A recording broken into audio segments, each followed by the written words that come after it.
hills of North Dakota land, where the skies are wide and the freedom stands. With a Bible in my hand and a prayer in my heart, living this life where the wild plays its part. Dust on my boots and my hat pulled low, got my trusty rifle and I'm ready to go. Hunting the game as the sun hits the sky, in the heart of the 701 I feel so alive. Guns and the 701, that's how we roll. Faith in the good Lord, that's how we hold the line of the legacy that runs through our veins. In this wild, wild land where the spirit remains, we're living free, living bold, side by side, with God on our plate and our hearts open wide.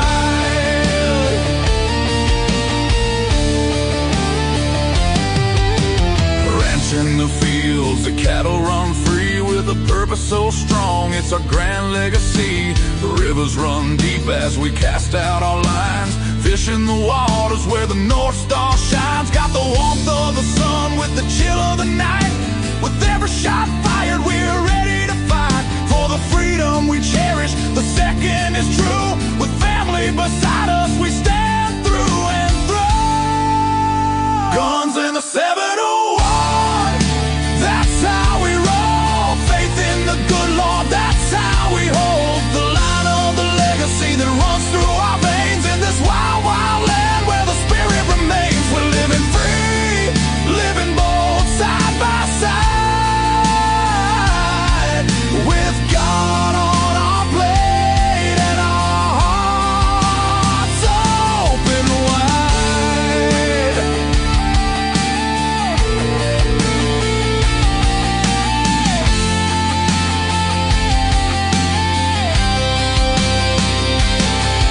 In a world that's spinning with sins that they wield, we stick to our values, our fate is revealed. With the word as our guide, we tread on the earth, a community built from the love, not the curse. Raising our voices, singing loud through the night, for God and our freedom, we'll continue the fight. Let the rifles ring out, let the spirits align. In North Dakota's embrace, our souls intertwine. So when you hear the gunshots and feel that proud sound, know it's faith and freedom that echoes around. From the fields of the ranch to the depths of the lake, with God on our side, there's nothing at stake. Guns and the 71, forever we'll stand in the heart of our faith, in this great free land.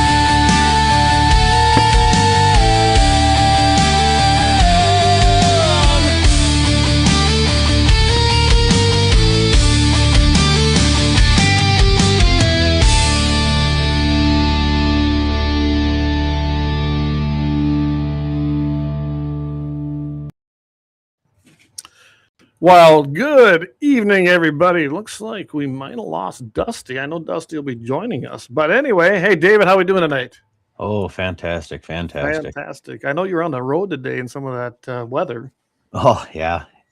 Yeah, it's, I mean, Mother Nature's kind of sick. I don't feel like that was April Fool's. Yeah. Yeah. April Fool's Day. Yeah, it is not April Fool's here. We are still here. We're still live. We're still just chugging along like we always do. So, yeah. Anyway, I guess we should start this off. Hey, good evening, everybody. Glad to have you join in. Gene, the mayor of Mobridge. Glad to have you back, Gene. Haven't seen you on here for a while. Good to have you back here. Eric says, good evening from the better of the Dakotas. So one quick announcement that I have, and I think, it's not a big thing. I know I've been on Wednesday nights for pretty much the entire time this show has been in existence, but I have volunteered for a church youth group I enjoy going there to teach them how to weld. It's a lot of great fellowship, and it's something that I want to keep doing. So what I'm planning to do, and it's going to happen starting next week, I believe it's April 7th. I should check that out for sure. But April 7th, I will be moving the show every single Tuesday night at 7 p.m. Mountain Time. So the only thing that's changing is the day. We're going back a day. But I visited with David a little bit about it. But our plan then is on Wednesdays, we'll fill that time slot again, but we'll have it as soon as I get it set up.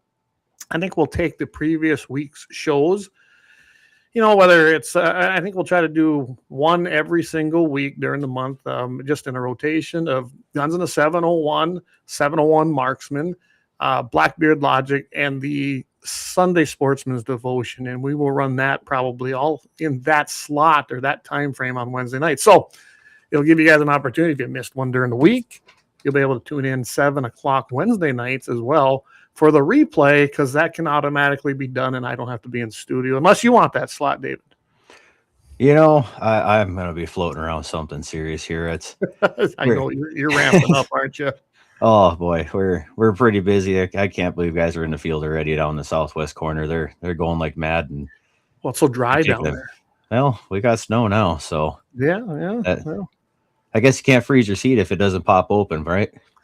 There you go.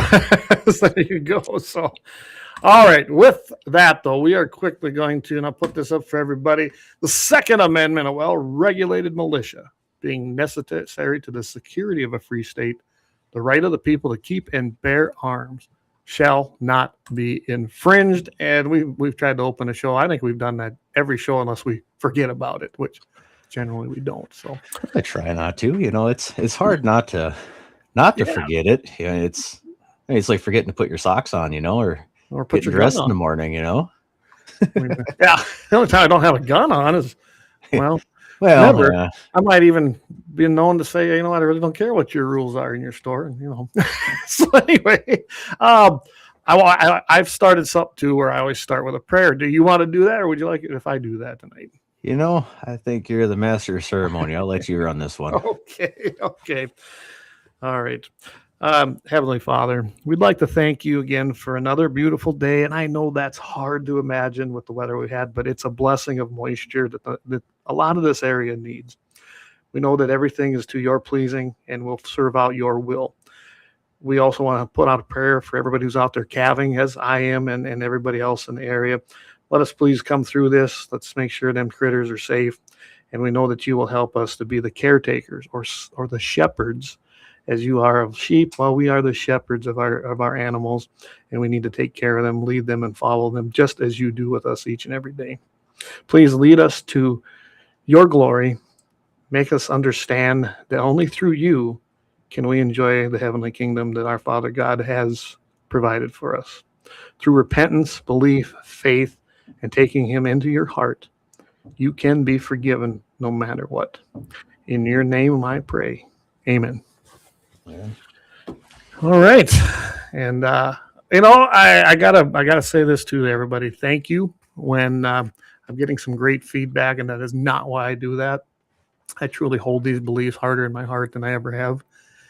And I've been a couple of guys like, hey, seems like your prayers are getting better and deeper. Could be. I don't know, but it's genuine. I just want everybody to know that, and I don't plan to quit doing it. So, as Vance says every Sunday, if you feel you need or you have that something that moves you, and you want to come to know Jesus, and you want to know to come to our Lord, let us know. Send me an email at guns@gunsinthe701.com.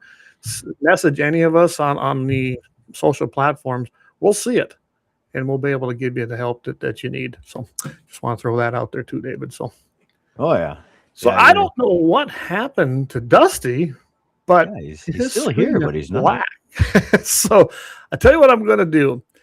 I know we haven't covered anything yet, but I want to see if we can get Dusty back on here.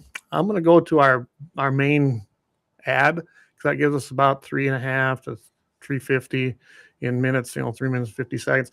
I'll see if we can't get him back on. If nothing else, you and I know we can handle this. I got a few subjects. I know that we can mash it up anyway. Oh yeah. Well, before we jump into that, the people are listening. let us know how the audio is. We're trying Oh. something new tonight, so we're trying to get the audio balanced. So see how this great. ad goes. Let us know if we fixed it. Oh, and by the way, everybody over there in Rumble, I see that you're tuned in over there. It does not show up in my counter over on this screen, but we do have you there. I do have the message boards up, bouncing between both channels. So I would ask, if you are not on the main channel, please go over to that one that's Guns in the 701, has the Guns in the 701 Network, a logo on it, and make your messages there. Then I'll be able to see them. So, alrighty, we will take our first break. Normally not this time, but hey, let's see if we can't get Dusty back. So I will see everybody there in about 4 minutes.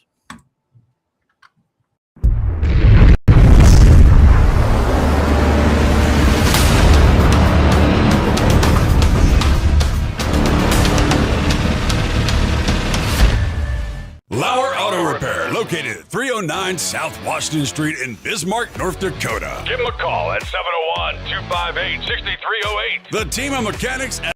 You're a nasty person. Oh, what happened there? I don't know. I wasn't clicking on anything. No, I tell you, we've had some issues here. We'll try this again, everybody.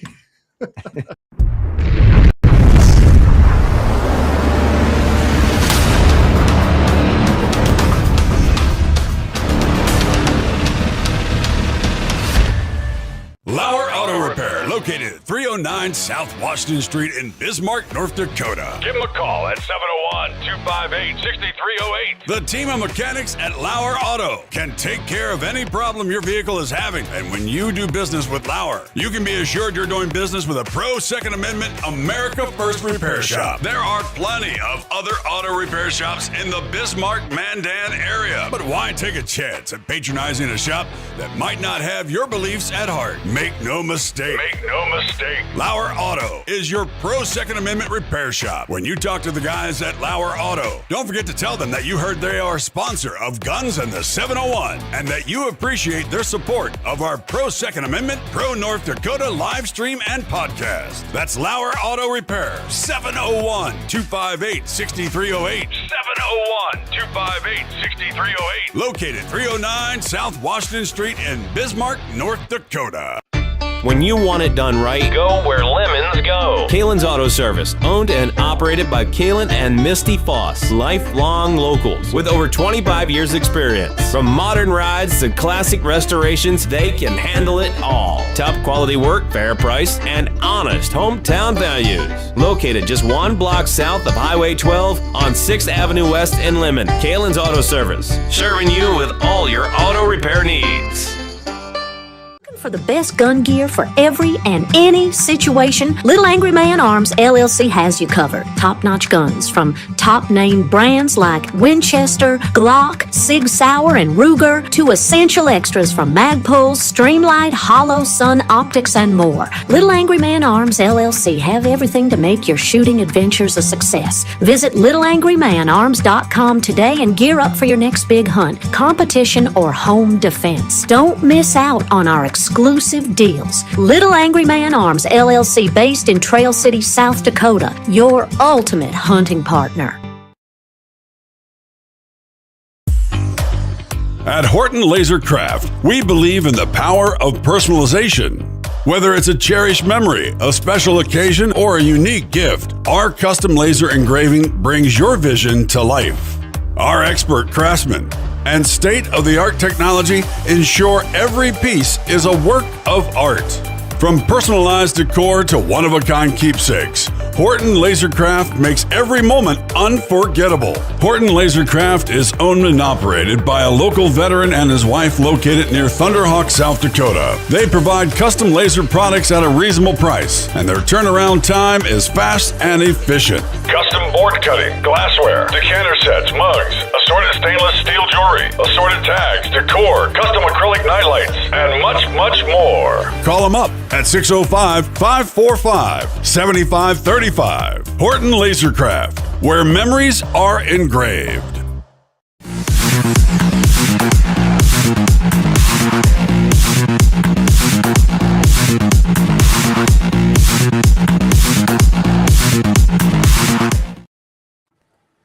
Alrighty, I do believe we are finally back, and it sounds like the Love audio is it. pretty good on everybody. So thanks, David, for doing that. That sounds like it worked. Fantastic. And Dusty's back with us. How we doing again? so you were able to hear us. We just couldn't see you. Yeah, that's all right. Glad to be back, Clay. All right, all How's it going, right. David? Welcome back. So I got scared for a second there and ran off. yeah, we're kind of scary guy as well. Some people might say that, but most aren't. So anyway, quick question or quick thing is, we were talking before we went live, and I don't know, David, before we say anything, are we inviting anybody, or is this just going to be in our closed group? That's weird. Just lost connection for a moment there. Yeah, seen that. Did you hear what I said? I guess. Yeah. I don't know how much we want to talk about it or not. I know what we're going to do, but are we going to invite others? I mean, it's an opportunity for, 1760 Sports to sell a rifle if you want to be a part of it, I guess. Yeah, and that's just it. So I seen that the banter coming forth in the chat messages after a show. I'm just going to let you take it from there and kind of tell everybody what's on our agenda with this. Well, we're we all fancy ourselves reloaders, shooters, so on and so forth. But our goal with this upcoming project is all of us at the Guns and 701 network. I'm looking for a factory cheap 223. So I think we're going to settle in on a Savage Axis XP2 that has a new Monte Carlo style stock on it. I got a chance to put my hands on one here yesterday, and I was impressed by how rigid the factory stock was. And well, Savages always shoot. So the goal is I'm gonna get a pile of those things in. We're all gonna have the same model, the same everything, and it's gonna come in the same order. There might be a chance that even some serial numbers might be consecutive. And everybody that's taking part in this, I got Jamie over at the 701 Militia. He wants to join us on this project as well. If there's anybody else that wants to kind of do this journey with us, I mean, just let me know. We're gonna have a good time with this. The whole goal is we're gonna take the guns from factory right out of the box, do an unboxing. We're gonna shoot the same factory ammo as everybody else is gonna shoot. We're gonna see how it shoots, how it groups, and we're gonna keep track of that. Then we're all gonna go in our own corners, and we're gonna do whatever we can to get those things to shoot better. The rules are very simple. You can't change the barrel. You can't change the stock. The scope has to have a maximum zoom of 25x or less, and it can't be an MSRP greater than $800. There you go. Pretty simple, ain't it? So I think that's a pretty good budget mark. I mean, there's some really good scopes. I've been selling Athlons for years that way. I like those guys. They make a phenomenal scope. I mean, Vortex, I've had my odds with them. I can say that. So you and me both. I mean, I'm not a Vortex fan myself. I mean, if you want a Leopold, I'd be happy to get you one of those. I'm registered for dealer for them as well. So whatever you want, if I can get it, let's see if I can help you do outshoot us all at the factory cheap truck gun. That's the goal here. And then I'm betting, I'm sure Axe is on board with this, but we probably better just clear it with him. But if he's not, I'm sure we can find a place to do this at. Yeah.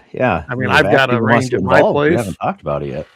No, and I got to talk to him about some other things too. Hog hunt coming up, things like that. So yes, I know it's all not till next year, January, February, but I like to get ahead of the game. I mean, I take care of my calving barn a month in advance, so why not, right? Right. But I forgot to mention it is going to be a 223 Remington. 223 Remington. Something cheap, something that's versatile. Like Leon, he's going to get the short stick on this deal. Leon Blackberry Logic, he doesn't reload yet, so he's gonna have to buy a box of this, box of that, and see if he can find something that makes that gun just hum. Well, heck, maybe I'll just join him and have some fun doing that. I mean, I can reload, but it'd be kind of fun to see what I could do with just factory ammo out there. Yeah, I think I could give you guys some pointers on what to try. Yeah. Oh, there you go. Dougie's in. There, Dougie, no problem shooting here, and I imagine Doug's in on this too. So, Dougie, you want in on the fun here? So, I'm looking forward to it. I know I can't do anything till I'm done. It's going to be May.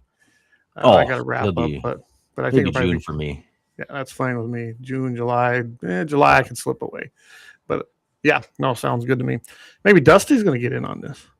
If it's maybe July, it's possible. There we go. Because I know Dusty gets a little bit busy too, and we're going to talk about that. But I just thought we should cover that. So you guys know how to get a hold of us. You can comment here tonight, or you can again. So the guns at gunsandthe701.com. That generally I see it, and I'm going to get that set up so that you and Leon and everybody can set that up, David. That way you guys can pump that right into yours. That way you're going to get a hold of us, one of us for sure. Gene says, shooting for group, distance, or both? All the above. Well, we'll start with grouping a paper. We'll start stretching the legs. This is a man sport. Well, yeah, it's going to be fun. He's going to be a little disadvantaged. He's lever action in a military rifle shooting man. I don't think Gene's going to have a disadvantage. I don't either. I've seen him shoot. That old boy shoots. We've watched Gene shoot, haven't we? Oh, we have. But he no, comes I think up with this will be Grandpa's fun. guns and shows us how it's done. And let's face it, if you think you're disadvantaged at this at all, it's pretty easy. Grab a 223 or any gun really, and put some trigger time in. Get behind that thing and just send some freedom seeds downrange. Get adequate. Get acquainted with a firearm rather than once a year before you go deer season. It's that simple. Oh yeah. Yeah, it's advice I've given people over the years is just do trigger time. Stick a thumbtack in a wall, make sure the gun's clear. And trigger just click time away. and shooting, absolutely. Hey Dan, good to have you with us. Doug Thompson, what's this talking about? All right, so just to recap, we're going to do a little challenge where we're going to get these stock, what I would call an entry level Savage Access. Is it the Access 2 you said, or the Access? Yeah, it's going to be an Access 2. It's going to have the new Monte Carlo stock. With the new Monte Carlo stock, you got to pretty much leave the gun stock. You can go up to a 25 power zoom scope, and it's going to be in a 223. And we're going to go out there and see that, hey, what can you do to this to make it shoot better but keep it stock, essentially, right? Yeah. Yeah. So reloading is going to be important in that, or you're going to have to hunt around for some ammo that it'll shoot well. And that does happen. I've seen that. I have one gun that I just never could really reload for it. Mm-hmm. I found ammo that it shot. Guess what? I still shoot factory ammo that I buy through that gun, even though I did learn how to finally reload for it. But why do it when I can just buy it off the shelf? And it's not a gun I shoot a lot. It's a big game gun, and I'm talking big game gun. So oh yeah. No worries, Doug. I'll get you set up. We're going to be ordering a few. There you go. Yep. And then DJ, that's Doug Tops out of Box Elder area. So if you want in, you could make that trek up here. That'd be fun to have you come up. And I imagine when we do this, I'll probably pull my camper up to Axe's place because, well, it's just a way more fun, and then I don't have to worry about getting home. Yeah. I just leave the next day. All right. So I'm going to move on then from there, unless you got something else you want to add to this thing. Oh, unless Dusty has something to add, he could talk a bit of smack before he gets his shoes on. Oh, maybe he wants to throw down a gauntlet or something. Not a smack talker here, guys. Go out and get the job done. There you go. Nothing wrong with a good humbling. So eventually I want to get into the bee thing with you because that's why you get so busy till July, right? Yep, you got it. But the big thing was, and this been what? Has that been a month ago probably now? Yeah, I think it has been, Clay. So it was myself, Dusty, and Daryl Lease. We met with the Game and Fish, and we met with Jeb Williams, and what was the other guy? I don't even remember the other guy's name. Bill Haas. Bill Haas. And the premise was to talk about a deer feeding program within the state of North Dakota during, every year or during harsh years. There was a lot of things thrown out there, but Dustin, I'm going to let you take the lead. I talked a little bit and touched a little bit on it, but I want you to kind of go over what you presented to them and the reactions. Well, we kind of knew the reactions were going to be, what they should be, I guess, because let's just put it out there. The majority of the people know it. EHD and winters have by far decimated our deer population. So, and they want to keep playing CWD and saying CWD killing all these deer and spending money on it and wasting, and they've already wasted $1.5 million in CWD. And it's like, hey, let's start doing something to actually save some deer, something to do some good. And we thought a Right. feeding program would be the right avenue to go. So that's why we, along with others, wanted to present that to the Game of Fish, because they have resources as well as we do. It's not that we need them to help with the feeding program, but Well, it's like I pointed out to them, is they kept throwing stuff. Well, we buy bales and they put them out there. They do this, they do that. And I was like, yeah, well, that don't generally work. And I flat out told them, I've literally taken a bale to run it through my processor where it chops it up, puts it in a windrow, and the deer will come in to feed on that, because they're animals that eat grass and hay, or they will eat hay. So they didn't really react to that, did they? No, not really at all. I know Jeb has said it several times. They're very anti-feeding. They said they've done that, shortstop feeding in the past, and it hasn't worked. But I just know it can work, because the bottom line is, and this, Clay, the landowners are feeding the deer in the wintertime anyway. So why not help the landowners, help the deer, just help everybody? And the trust with the Game and Fish is lost with the majority of the landowners and sportsmen. And we brought that to the table as well too. And that is something that Bill really, he really bid onto that one, and he knows that the Game of Fish has lost a lot of trust, and there's some turmoil. Well, yeah, he actually seemed genuinely kind of on board with that to regain, and that would be one avenue, because we brought that up. Jeb just kind of blew it off. My opinion of him was, he's a talking head. He sat down and listened to us because probably he didn't want us to go out there and say, see. He wouldn't even talk to us, so I'm pretty sure that's why that happened. Right. And everything we said did not matter to that man. I guarantee it. That was my take when we left the meeting, that he listened, but he didn't. I should put, he heard us, but he didn't listen to us. Right. And CWD, as you and me, and pretty much I think anybody now knows, is a joke. Did you catch it when I said, yeah, because I said it's pretty scientific throwing all them heads together in one big dumpster, isn't it? Yeah. I didn't get rot in there. What's that? And letting them rot in there too. Yeah. It's 60, 70 degrees, on certain days. It's like, oh man. They really didn't have a reaction to that, did they? No, they didn't. Fact. We just want to do something. We just want to do something productive, because what they're doing just isn't working. And their big thing was, where are we going to get the funds from, right, Clay? We have the answer. Take it from the CWD to that stuff. Right. And, why not put it for some good use instead of just what they're doing? And that whole conversation, we went down some other things too, which plots, and I wanted to mention that one because you remember what I told them. I go, well, I said, the reason your plots program does not work is because it's unlimited access by anybody and everybody that wants. And I said, I don't care if you paid me $1,000 an acre. I'd never take that money because I don't want that on my land. I said, that's the biggest problem you have, is you think private property owners are just going to give free rein like it's public property. And I said, that's never going to happen.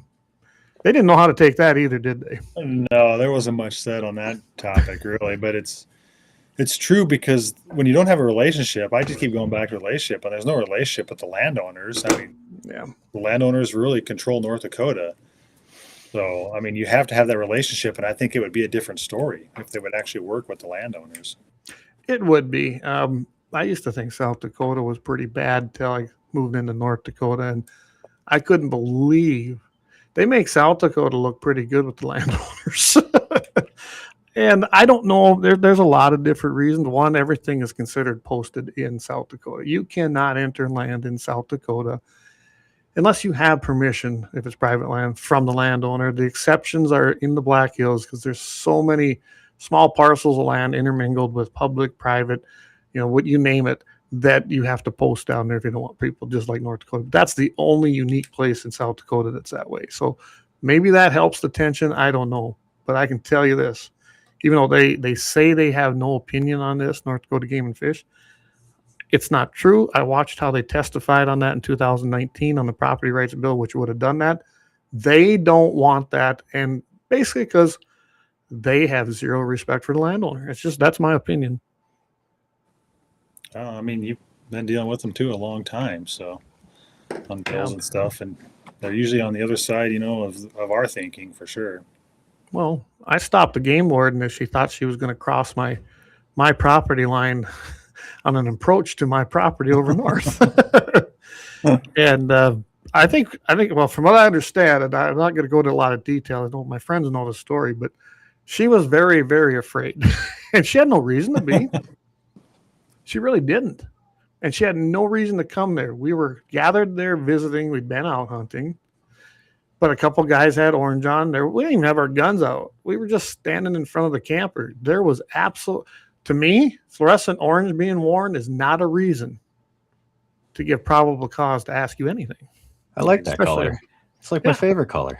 I wear it all day long, every day. And I explained that to her, and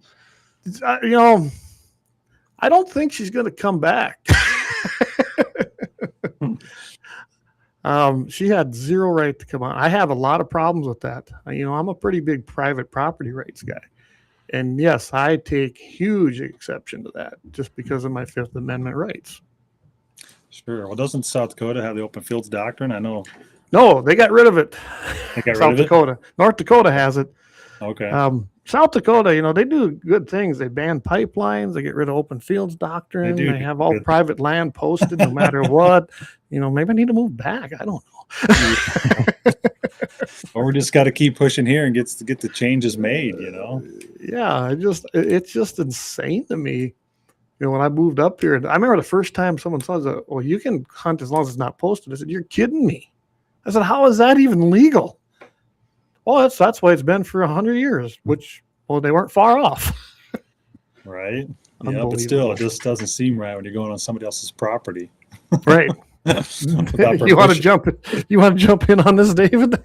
Yeah, I actually, I'm sitting here. I just did a quick search. Just typed in North Dakota Platts contract outline, and I'm looking at this here. It's $10 per acre for WRE or CRP. I guess I'm not familiar with WRE. I'm sure you guys are. I'm not. I don't keep up on the government acronyms. You can have it for upfront or annual payment. An additional incentive. Specific programs may offer one-time habitat incentives payments. Example, $30 an acre for new CRP planting, or established payment for wildlife food plots. Example, $150 an acre. So, but it says a little further down here, the terms are flexible, agreement lengths of 2 years up to 30. So when do they give up on trying to, seize the land, or am I missing the portion where they have the term to, or the ability to extend without your consent? Is that still a thing? Is that not a thing? Boy, I don't know. I do know that some of the incentives, and I remember that during the couple dry years, just from being with Farm Bureau, that essentially, I think it was Pheasants Forever was giving this extra whatever per acre incentive. But when they did that, if you took that money, if you read your contract, it was in there, then you could not even hay it, even when things like a declaration of an emergency during a drought. Nope, you couldn't do it because you took the extra dollars. So read your contracts. And I can't tell you how, when we were going around doing the 30 by 30 thing, I'd go and speak. And the first thing I'd be like, all right, how many of you guys have read your CRP contract? Maybe one person had ever raised their hand in a crowd of 30 to 100 people. I was like, really? So you are you're blindly trusting government, which I said is just amazing to me, signing a legal document and you didn't read it. I said, who does that? Oh, that's right. People who really don't care. They just want government money. I mean, is that even good money? I mean, yeah, I mean, No. I understand that there is land that is, considered inhabitable for livestock and untillable, but $10 an acre? Really? I would never do that. And remember, that's unlimited. If you do plots, anybody from anywhere can enter that land at any time, and there's nothing you can say about it. You have zero control on who can be on there, when they can be on there, and what they can shoot.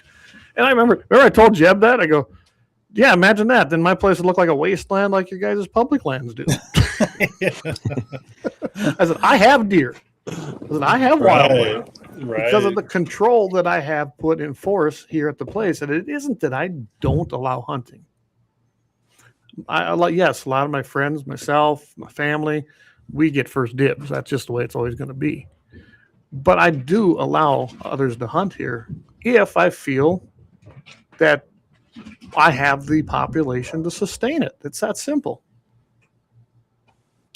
Well, I think it comes down to too, when it comes to private property, let's say the plots and some people do want to do it, I guess to me, they should have that right too. If they want to sign up for that program, I guess that they should go ahead. Right. And they're probably one of the ones that are not, helping manage the wildlife, by opening up their letting.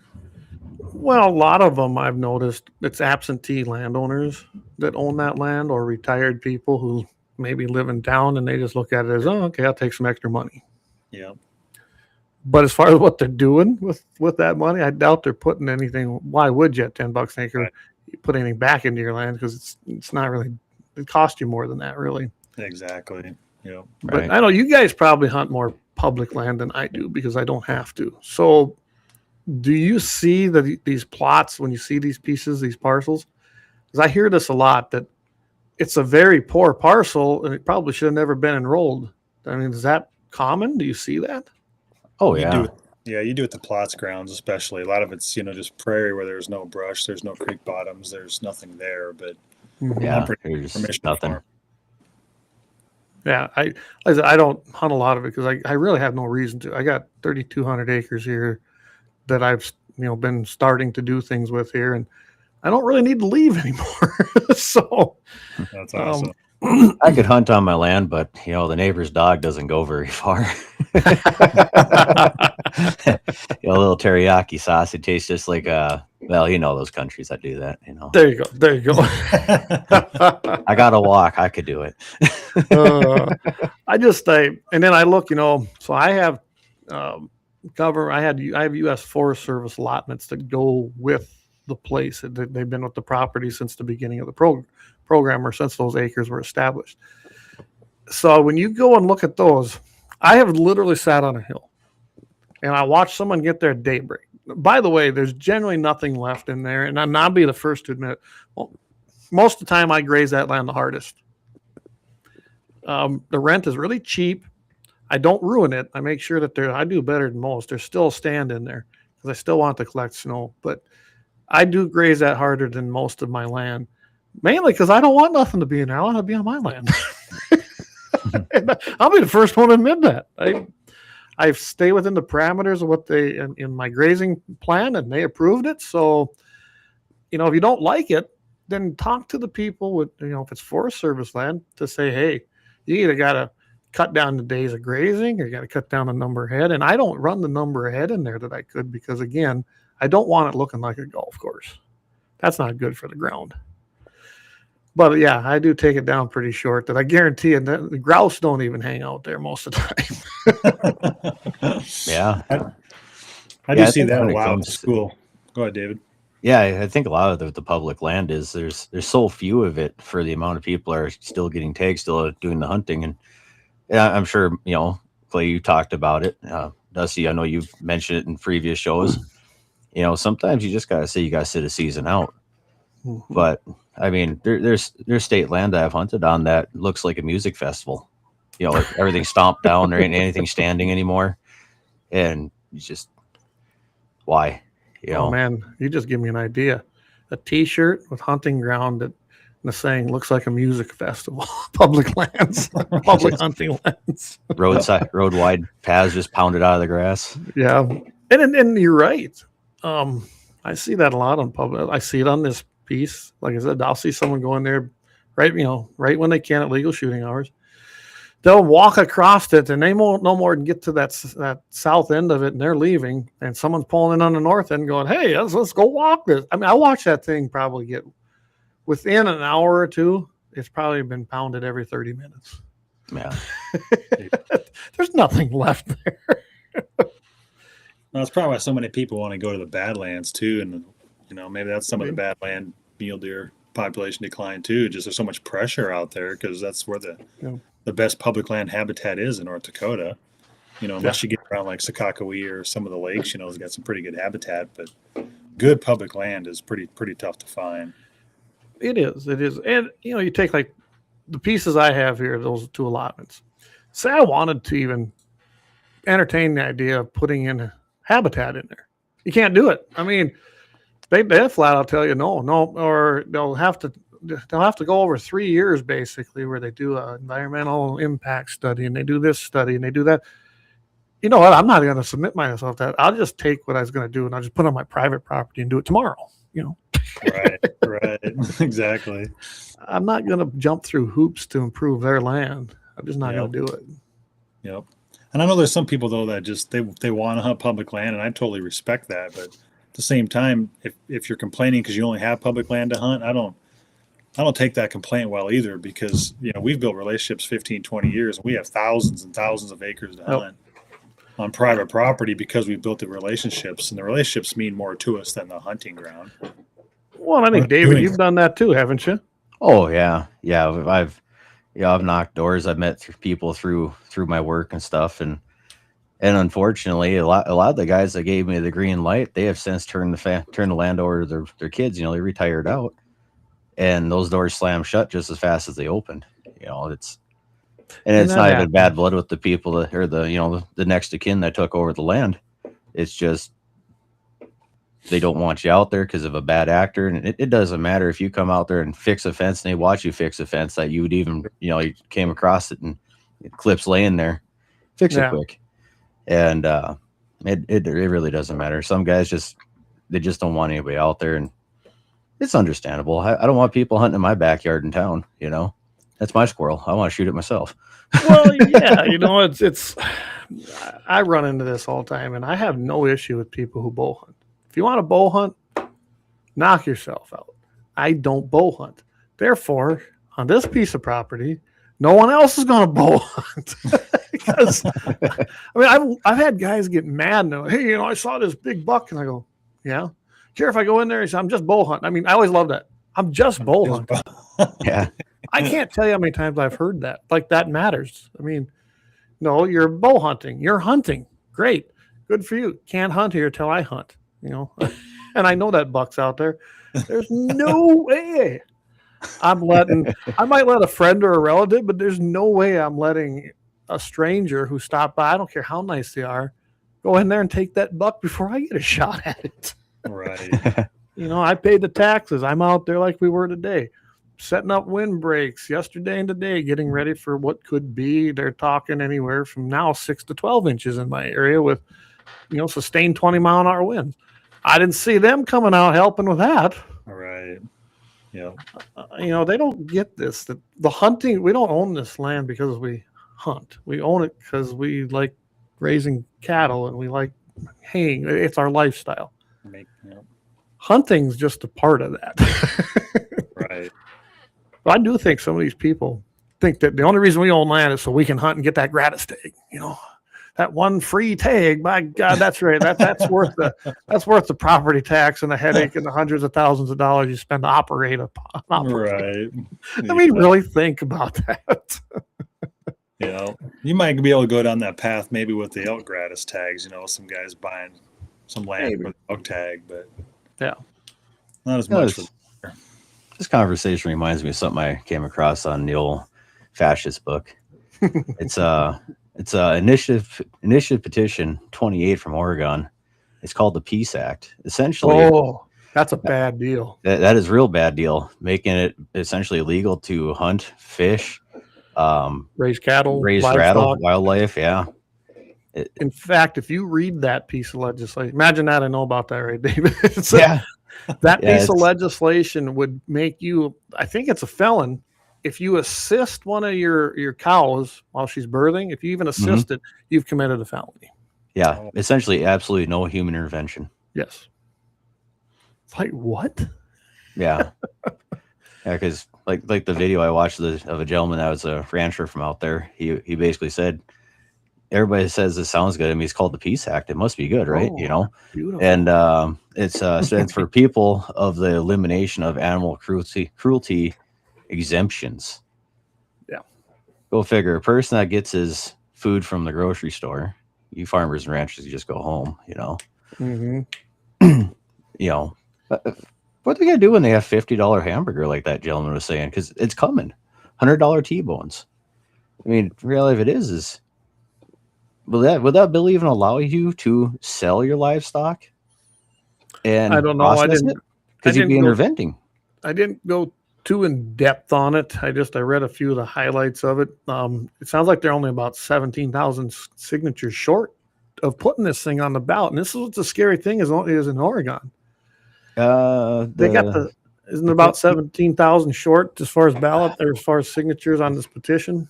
Well, if you're right, the status as of April 2026, so today, 105,000 of the 117,173 plus signatures needed. So by November. That number, they'll probably get them. And this is what's scary about that state. It has a heck of a chance of passing, because just like our own state, the big city populaces will vote one way, except they can outvote all the people in the rural areas out there. Unlike here, we're getting there. But right now, we can still hold off stuff like that. We had Measure 5. Do you guys remember that measure? Not the first one with the slush fund for Ducks Unlimited, but the second one ended up being, and that was going to be essentially all pets, and they included horses in there as pets, where you couldn't do anything. You couldn't, I've castrated our cats around here. I've taken care. We've done our own horses. We've had neighbors come up and they'll do that for us, or we do all our own vet work, essentially. Let's say it that way. Nope, that would have made you, I think it was a Class C felony, if you did any kind of work on your pets, meaning dogs, cats, horses. And then I think they wanted to, in that act or in that Measure 5, it seemed like there was something in there where when we went to do our branding, we were supposed to have a vet on hand, standby. Yeah, that'd have been cheap, right? Yeah. And also administer an anesthesia or anesthetic. I think it was an anesthesiologist, but an anesthetic to each animal before we did anything, whether we were dehorning, whether we were branding, whatever we might be doing. That was right here in North Dakota, guys. What the heck? And they got that on the ballot. It was outside groups. It was backed by the nuts from HSUS. I'm telling you, this isn't funny stuff, and it's real. And the thing of it is much like this Peace Act that we were just talking about in Oregon, and it sounds like there's a very similar legislation in Minnesota, one of the Carolinas, Washington's wiggling it around. I mean, it's here. It's not here yet, but it's right next door. And stupid overflows the border every day. Yeah. You can't avoid that. Doug says, yeah, but the same people want abortion on demand. Yeah. Right. The same blue-haired, crazy. Yeah, they want to be able to get on-demand abortion, kill a baby. But, if you got to give a shot of penicillin to a cat, because that's what it would have been. You have to go to a veterinarian for that. But you can have 5 different colors of coat hanger laying around. That's fine. Yeah. I don't know. Do you have any experience with that, Dust? Do you ever run into that stuff before? Yeah, once in a while. And I just think that we need to remember, too, there's far more of us out there than that way of thinking. We just need to keep spreading the word, doing a good job, educate people, just help out, basically, because we need more people to stand up like us and spread the word and just and stand up and get involved. Pick a topic, get involved, and I think those would just disappear. Yeah, I think we got a pretty good. We have a way better chance of holding the line here in the Dakotas or in Wyoming. Montana's swinging back finally a little bit from purple to maybe light purple, but you get out in some of them other states, this is reality, and it has a really good chance of passing, and that's disturbing. It really is. I don't know. I mean, so you raise bees. Think about that aspect. When does the time come that says, oh, wait a second, you're transporting too many bees and they're dying along the roads? That's animal cruelty. I know it sounds crazy, but that's the kind of thinking that these people have, because you're using an animal and they consider insects or little bees or anything like that. That's an animal, and you can't do nothing. It's supposed to just be flying around doing its thing without anybody. Right. We'll never know that way of thinking for sure, but just, if it came to that too, we'd have to get so many people involved and just to get it shut down. But like you said, those certain states, it's pretty tough. It is. Yeah, And I'm curious what if this stands to be true. You being a beekeeper, I was always told that you put the hives where they're accessible, you can maintain them, stuff like that. But one of the beekeepers I visit with, I hauled materials to his location one day. He told me that the best part about putting your hives close enough to a road is you can drive down the road and see if that hive is going to be dry, because either they leave a hell of a mess on the window or they don't. You use the same method with your bees as well? No, I don't use that method. I mean, we just know basically the month of June, July, they just make honey in North Dakota and South Dakota too. Dakota's just good, so I don't use that method though. But that's so you're one of the good beekeepers that look at the make hives. it look like a rain. Yeah. Yeah, we do like access too, though. I know that's probably one of the bigger complaints actually, is having bees next to the highways. And that's one of the, there's always a bill that comes in North Dakota every 2 years too, to get the bees off the highways. I was going to say, there's been several bills like that, hasn't there? Yeah. That's pretty impossible, isn't it? It really is, because it doesn't matter. You can put a mile off the highway, and if the clover or alfalfa's on the other side of the highway, they're going. So yeah. I get to people's frustration for sure. If motorcycles or whatever, they're getting stung, but it's part of the Dakotas in the summertime. Right. Yeah. Yeah. I know there's one, there's a location that's right outside of Halliday that catches my attention every year, because they set the hives right next to a tree row, which is fine, but it ain't 100 yards off the road, and there must be 30 stacks. Oh yeah. And every time you drive past, it is like it's raining for 100 yards. It is it's a brutal spot. Like, man, you could just put them another 200 yards off and cut your loss by half. Right. Yeah. We don't even really notice the bee loss, the highways. Right. But so I got a question. I guess I've never asked it. In one of them boxes that contains one hive, right?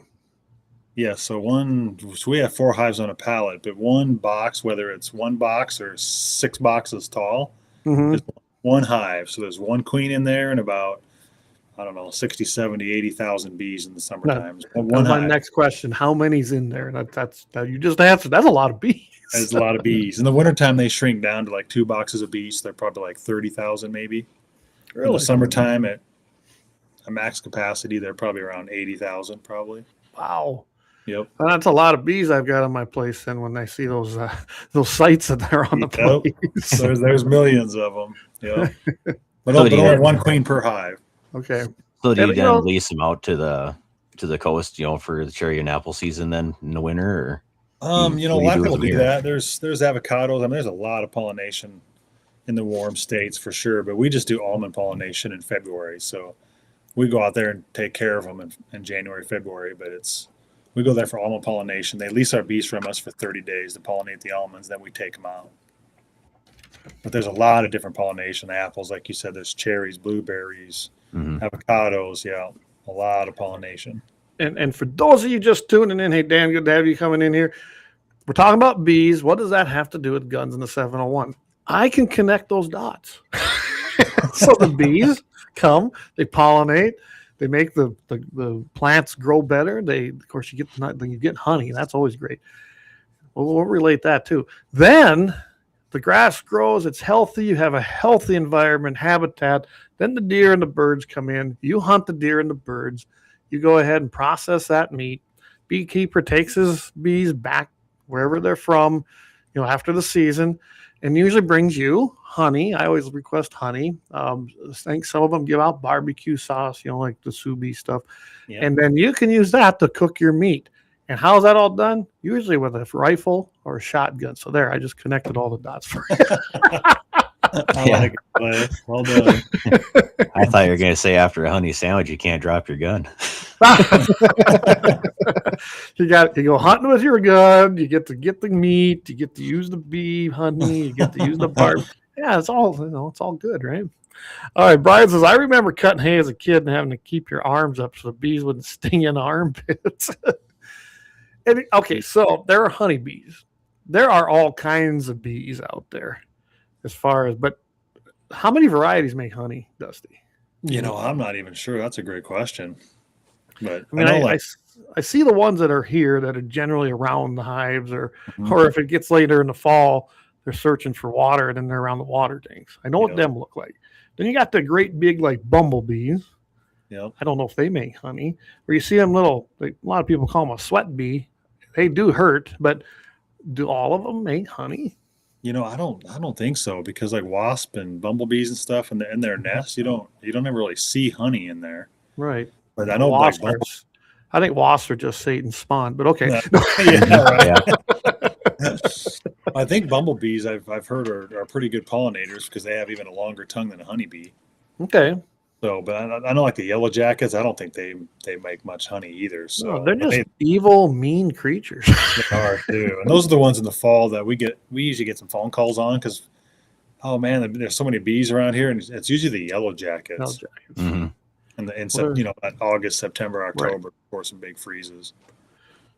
And they're I don't know how people confuse them. They're a completely different animal. They don't even look the same. No, they don't. They don't really not much like a honeybee. Honeybee kind of just stands out on its own because wasp, yellow jackets, bumblebees, they're pretty different than the honeybee. Oh, absolutely. So I know all about bees. I did barbed wire fencing all my life. So like do is like the yellow jacket, the wasp that I've referred to as the American wasp. Do they hunt your bees at the hive like the Japanese wasp does? No, and a lot of that is just the media kind of blows that out of proportion too, because the honeybees, let's say a honeybee worker bee lives for 30 days. The majority of the bees in a hive are worker bees or female bees. Then you got drone bees, male bees. They can't sting, and they're only good for mating queens and eating. They really don't do much. Then you got one queen, but the worker bees live for 30 days. And let's say like the first week of their life, they're nurse bees. They take care of the hive, clean up, feed the young larvae. Anyway, like the last stage of their life, they become pollinators essentially, and they actually get to leave the hive. But there's also guard bees that sit by their front door, and anytime a different bee, not even from that hive, comes and lands at their front door, it's kind of surrounded by these protectors, these guards. So there's no way those wasp or whatever they want to say is getting into these hive and killing the bees. There's just no way. How are they going to go against 40,000-50,000 bees? Yeah. Wow. I mean, they're going to attack whatever comes in that hive. Remember, cans of strength PBR in numbers. There's The strength in numbers. That's right. Never forget that, everybody. And that applies. Like, they're be like the bee, right? So, see that? Be like a bee. Yes, be like a bee. Be the numbers that can overtake the few. Absolutely. That's the bees for sure. I was kind of chuckling because the mayor put in here, he goes, yellow jackets are the a-holes of the Vespid inhabited world. Right. Like you said, I'm sure there's still a purpose for them, Clay. They're supposed to be, but I can't figure it out other than to make me puff up and have to, breathe a little harder when I get stung. I'm just a touch alert. Wasps are the worst on me. Bees not as bad. Wasps, if I get stung in the arm, it'll look like my leg. Not fun. Well, Eric says when hives are by the road, I don't think they make it to 30 days of age. No, probably not. No. Well, they make it up to the point they can leave the hive, and then it might be short-lived after That's that. right. Yep. No, the biggest thing I always notice in the fall, and of course, mine aren't along, the ones that are here aren't along the highway, but they start hitting those water tanks as soon as it's dry out there. They just swarm them. Yeah. And I know that the guy around here, he comes, I think that was that sugar water they put in those little cans. Is that the idea? It could be corn syrup, sugar water. Yeah. Okay. And it helps. But I'll say this, it really doesn't seem to bother the cattle. So when people say that, they might be swarming there. They bother me more because I'm allergic to them. So I don't go near the darn thing. But I've never seen cows running away because, I got stung or something. We've never had, the only time we've ever had a problem with livestock actually was horses.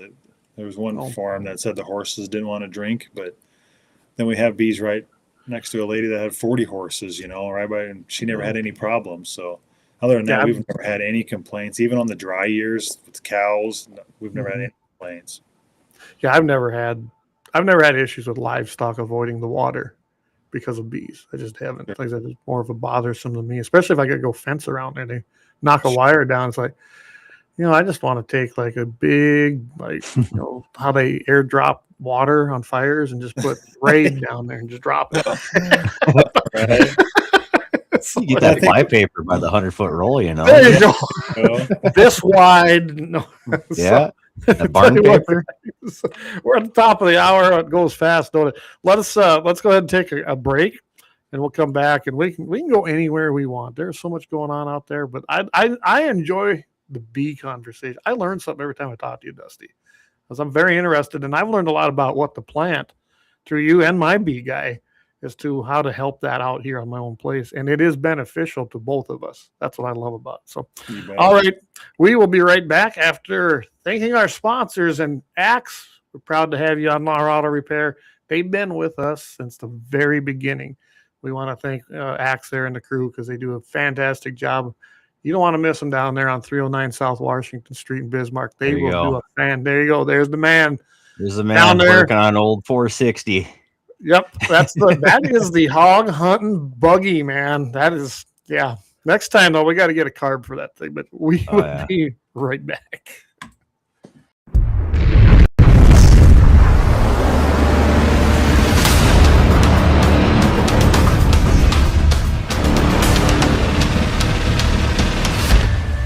LAUER Auto Repair, located at 309 South Washington Street in Bismarck, North Dakota. Give them a call at 701-258-6308. The team of mechanics at LAUER Auto can take care of any problem your vehicle is having. And when you do business with LAUER, you can be assured you're doing business with a pro Second Amendment America First repair shop. There are plenty of other auto repair shops in the Bismarck-Mandan area. But why take a chance at patronizing a shop that might not have your beliefs at heart? Make no mistake. LAUER Auto is your pro Second Amendment repair shop. When you talk to the guys at LAUER Auto, don't forget to tell them that you heard they are a sponsor of Guns and the 701 and that you appreciate their support of our pro Second Amendment, pro North Dakota live stream and podcast. That's LAUER Auto Repair, 701-258-6308. 701-258-6308. Located 309 South Washington Street in Bismarck, North Dakota. When you want it done right, go where Lemmons go. Kalon's Auto Service, owned and operated by Kalon and Misty Foss, lifelong locals with over 25 years experience. From modern rides to classic restorations, they can handle it all. Top quality work, fair price, and honest hometown values. Located just one block south of Highway 12 on 6th Avenue West in Lemmon. Kalon's Auto Service, serving you with all your auto repair needs. For the best gun gear for every and any situation, Little Angry Man Arms LLC has you covered. Top-notch guns from top-name brands like Winchester, Glock, Sig Sauer, and Ruger to essential extras from Magpul, Streamlight, Hollow, Sun Optics, and more. Little Angry Man Arms LLC have everything to make your shooting adventures a success. Visit littleangrymanarms.com today and gear up for your next big hunt, competition, or home defense. Don't miss out on our exclusive deals. Little Angry Man Arms LLC, based in Trail City, South Dakota, your ultimate hunting partner. At Horton LaserCraft, we believe in the power of personalization. Whether it's a cherished memory, a special occasion, or a unique gift, our custom laser engraving brings your vision to life. Our expert craftsmen and state-of-the-art technology ensure every piece is a work of art. From personalized decor to one-of-a-kind keepsakes, Horton LaserCraft makes every moment unforgettable. Horton LaserCraft is owned and operated by a local veteran and his wife located near Thunderhawk, South Dakota. They provide custom laser products at a reasonable price, and their turnaround time is fast and efficient. Custom board cutting, glassware, decanter sets, mugs, assorted stainless steel jewelry, assorted tags, decor, custom acrylic nightlights, and much, much more. Call them up at 605-545-7535. Horton LaserCraft, where memories are engraved.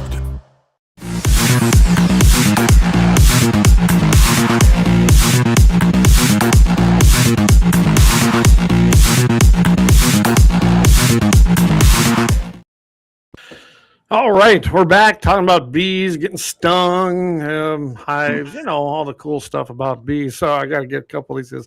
Dan asks, they have pheromones, right? Kind of like ants. Is that how that works, Dusty? That's what we've heard, yeah. Because I know, like, when you get stung, where the stinger's at, usually other bees will attack where that stinger's at too, and that's what we've been told. But we're also told that they could smell, flowers and from long distances, 2, 3, 4 miles away. And I don't know. We're starting to think that it's more to do with frequencies. That would make more sense to me, or maybe even heat. I don't know. I look at mosquitoes.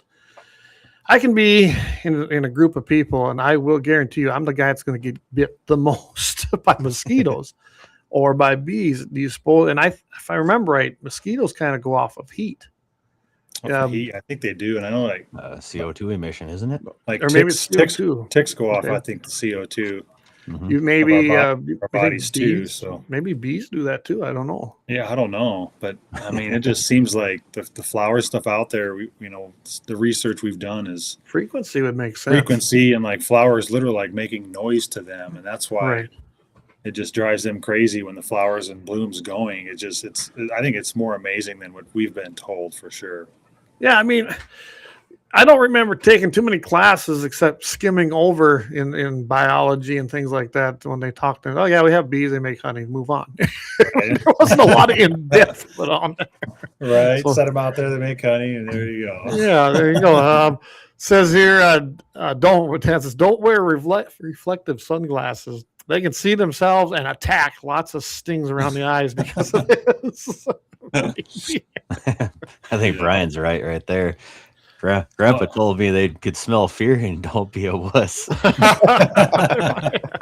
Yeah, Dad, he says no cab. I remember when I first moved on to this place, we had a cabless tractor, and that was my raking tractor. And yeah, it was great because they had the beehive set literally right next in the pasture next to the hayfield. Not cool, man. Oh man, kicking gear. Why are you going so fast? I'm going to keep hitting the bees. I'm going to rake this stuff as fast as I can. Yeah, for sure. Jesus, we focused on them in etymology. Okay, I could say there was no focus of any kind. They mentioned that they're an important pollinator, and that was about it. That's about all we learned. That was the extent of it. Yeah, they're important. But I know too, like, talk about frequencies. When you pull your cell phone out, they will attack that cell phone. Really? It's not a good attack. Yeah, there's something to it. Absolutely. Yep. I was just going to ask you about cell phone towers, like in the proximity of your hives. We don't see the difference, but when you pull your cell phone out there, there's definitely something to it. They would have to make a difference if your bees are close to one. EMFs are a real thing, and that's a whole nother topic probably for another day. But yeah, we can go there. People don't realize how interesting bees can be, right? Right, that's right. They just don't suck to get off your car. They got good purpose. That's right. That's right. They do. One thing I've learned, but you go through a lot of windshield. I buy that don't run that stuff in the wintertime, but they have that bug, windshield washer. It does work. When you hit a bunch of bees and you're finally through them, hit that right away. That makes a huge difference, especially when you get home and have to, then wash the rest of the window because it does help a little bit. Yeah, it helps a lot too, especially in the month of July and August, because the windshields can get pretty covered in the Dakotas, and it is hard to get off if you let it dry on for sure. Okay. It works the best. We've been doing it for years in our semis. Just a drip of like Dawn or Palmolive dish soap. Okay. Not enough to make it foam, but enough to get that wetting. Just enough to create that wetting agent. Okay. Not enough to make it foam though, because you'll get rainbow streaks in your windows. That sucks, by the way. So yeah, you just a drip, maybe two. That's it. Huh. It really helps. Well, I know too. A lot of people think that's honey, on the windshield, but actually, when a bee goes to a flower, it takes in the nectar. It's just nectar. It's actually not. Honey is actually bee spit, because when the bee goes back to the hive, it has to spit in this bee's mouth and this bee's mouth and this bee's mouth before it's actually honey, because that's how they build up the enzymes. And okay. I mean, Mother Nature is so fascinating, right? But it's actually not honey until the last. Almost if somebody not this world created it, huh? Right? It's amazing. Glad we don't feed our kids that way. Yeah. Gene says, if remember correctly, don't honeybees come from Europe? Could be. I don't know. Do you know, Dusty? Gosh, I don't know. I mean, there's honeybees in a lot of other countries, so I'm not sure. Here's a good one, though. Justin says, and this is a good. I wonder if the data centers will mess with the bees. That's a good point. We got a big data center debacle now here in Oliver County, North Dakota. That's been in the topic too, for sure. Well, it has to within the vicinity of it, I'm sure. I mean, don't they put off an enormous amount of heat? I mean, that's why they want to build them up here in the colder climates. Yeah. Well, I would have to think that is going to be a direct problem, especially in the summertime. They're going to be dissipating heat. Is that not going to affect possibly not just bees, but a whole array of things? I mean, when you start interjecting man-made, and I mean lots of man-made heat, that can't be a good thing. No, it can, and that's just one con to the data centers, right? Yeah, the noise, the decibels. I mean, I think even the frequencies and decibels coming off of that we can't even hear, it would have to be pretty damaging to the bees too. That's what, and that's kind of what I'm thinking too. They're going to have a huge impact. I am not for having data centers here or anywhere. I don't think they're a good thing. I think they're a bad thing. And anytime you see the people that come together behind them, then I already don't like them, because when those many people and those many businesses, those many politicians, now they don't come together on anything, but when they do, it's generally not to our benefit. Right. That's almost like a red flag, right? Yeah, it's like, oh, government's behind it. Yeah, I'm against it. Yeah, exactly. Yeah. Let's see, Jesus, honey is my favorite insect spit. Ours too.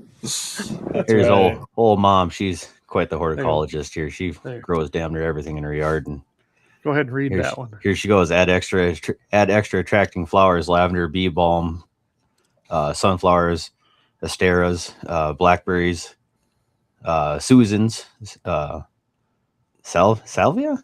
Boy, she's gonna give me hell for this later. Forage, pseudiums, color attractive purple, blue, yellow, and white. Man, I tell you what, she could give the peace gardens a run some days, when her stuff's all in bloom and looking pretty. And so, does lavender grow year round, or does it go dormant like most plants and then come back? Is it an annual? I don't know. Once it's planted, because I know that wild. So when I'm planting in my little plot over there, they're putting some. We're gonna have the switchgrass, then I'm gonna have. I was gonna put in. Now I can't remember the name. Sandfoin, until I priced out the seed, and I'm like, nah, I think I'm gonna go to alfalfa. It's actually cheaper. Really? Yeah, I couldn't believe it, but I'm planning to put like a wildflower mix in with it. Again, this isn't for hay. This is for habitat. Yeah. And they said they got a great mix of wildflower that, they're native. Most of it's a native to this area. So it has got some drought resilience already into it. And that will be a great addition, especially for bees. So I trust them guys. They're out of that Bismarck area. They're really good and seem to have a lot of knowledge on that other than me. Well, there you go. Susan had it annual for the lavender. Oh, borage or no? Annual. Oh, okay. That's good to know. So I would have to think lavender would be great for bees then, like your mom says. Yeah. Sure. Well, and lavender's on that, in the apothecary books quite often. So maybe you can start growing your own. There we go. I'm going to put a greenhouse up. You got your own place that just doesn't end. You just keep going. Yeah, I know. Right. Well, and I don't know if I'm going to get I had trees ordered, but there's an issue there. So I don't know if I'm going to get all the trees I want in there, but that's okay. I'll get the rest of it put in, and I put the trees in a little later. That'll be okay. Yeah. I'm taking that 30 acres, and it should work pretty good over on that piece of property. And that piece of property is secluded. I have bees there, and I got some new plant alfalfa already going in. So I think that's going to be a productive area, and it's just going to get better, especially when I start getting more habitat in there. Yeah, I can't wait to see how it turns out for sure. I'm excited about the switchgrass. And of course, I got people, what are you planting that for? I said, well, it's not because I'm haying it, okay? Well, you took it out of production. I said, exactly. I took it out of production. Exactly. I can't wait to see how that turns out too. Just praying for some rain for you to get that kicked off because it keeps coming back pretty awesome. So I can tell you right now around here. So I've been out in the fields just to check things out because I got 2 fields that I pulled out, which I'm planting that's in different areas and putting that down to alfalfa with an oats cover crop. There's pretty good ground moisture. There's been enough in there that I haven't felt comfortable hooking anything up to work that ground up and smooth it out because I'm afraid I'd get stuck. So that tells you how much ground moisture we have. Because we haven't had a ton of snow. I mean, we've had some, and of course, we got a very clay-based soil down here, which is going to get sticky anyway. You know, in my opinion, that we should have left that plow at least west of the Missouri, maybe even the Mississippi. But that's a whole nother, or east of the Mississippi or east of the Missouri. That's a whole nother subject. But I haven't now. If we're going to get this next round, I mean, we could see 6 to 12 inches here by the end of Saturday. So we're in that forecast anyways. But you know, we need the moisture. I got barns to deal with it. I'm not too worried, and my cameras are going to be very valuable keeping up on calving because it really gets tiresome running down there every hour. But if I can zoom around and take a look, it ain't quite as bad. But that helps. Okay, so let's see. Sand wasps love dead logs. Okay. I do leave the clover in my yard and the dandelions. This is Gene. Mostly too lazy to mow, but I like the bees. There's a good there. If you're in town, everybody, and they've got these ordinances that make you cut your lawn to a certain inch, just say, hey, I'm improving the environment. I want to see the bees coming in. Let her grow. Let her grow. Tall serum, and I think that's how you pronounce it. That's your mom. Is the best here. It's a perennial. Okay. Super bee attracting. Cool. Did you know that, Dusty? No, I didn't know that. No, I'm learning something too here. Yeah. It sounds like we got to have Susan on and talk about what do we want with the best stuff to attract bees. Right. Brian says, I was told local. Fidgety. What's that? I can see her now getting fidgety, red cheeks. Brian says, I was told local honey is one of the best things to help allergies and building up tolerance to triggers. Absolutely. You know how many health benefits there are to honey? I'll let you take it, Dusty. Yeah, so that's when you need to get local honey because they say like the pollen because there is microscopic pollen in honey, but it needs to be unfiltered, unheated, unprocessed. Right. Because they get it from your trees, your bushes, and your flowers in your area. There's a lot of benefits. I mean, there's great digestive enzymes in honey. There's so much in there that we really don't even know. And I think a lot of things we're not supposed to know, but yeah. I mean, people have been eating honey. Oh my goodness! Who knows? Probably since they discovered that they could, it's just the health benefits. And I've told you this before, Dusty. We've replaced a lot of things we make. We got rid of the sugar, processed sugar, and replaced it with honey.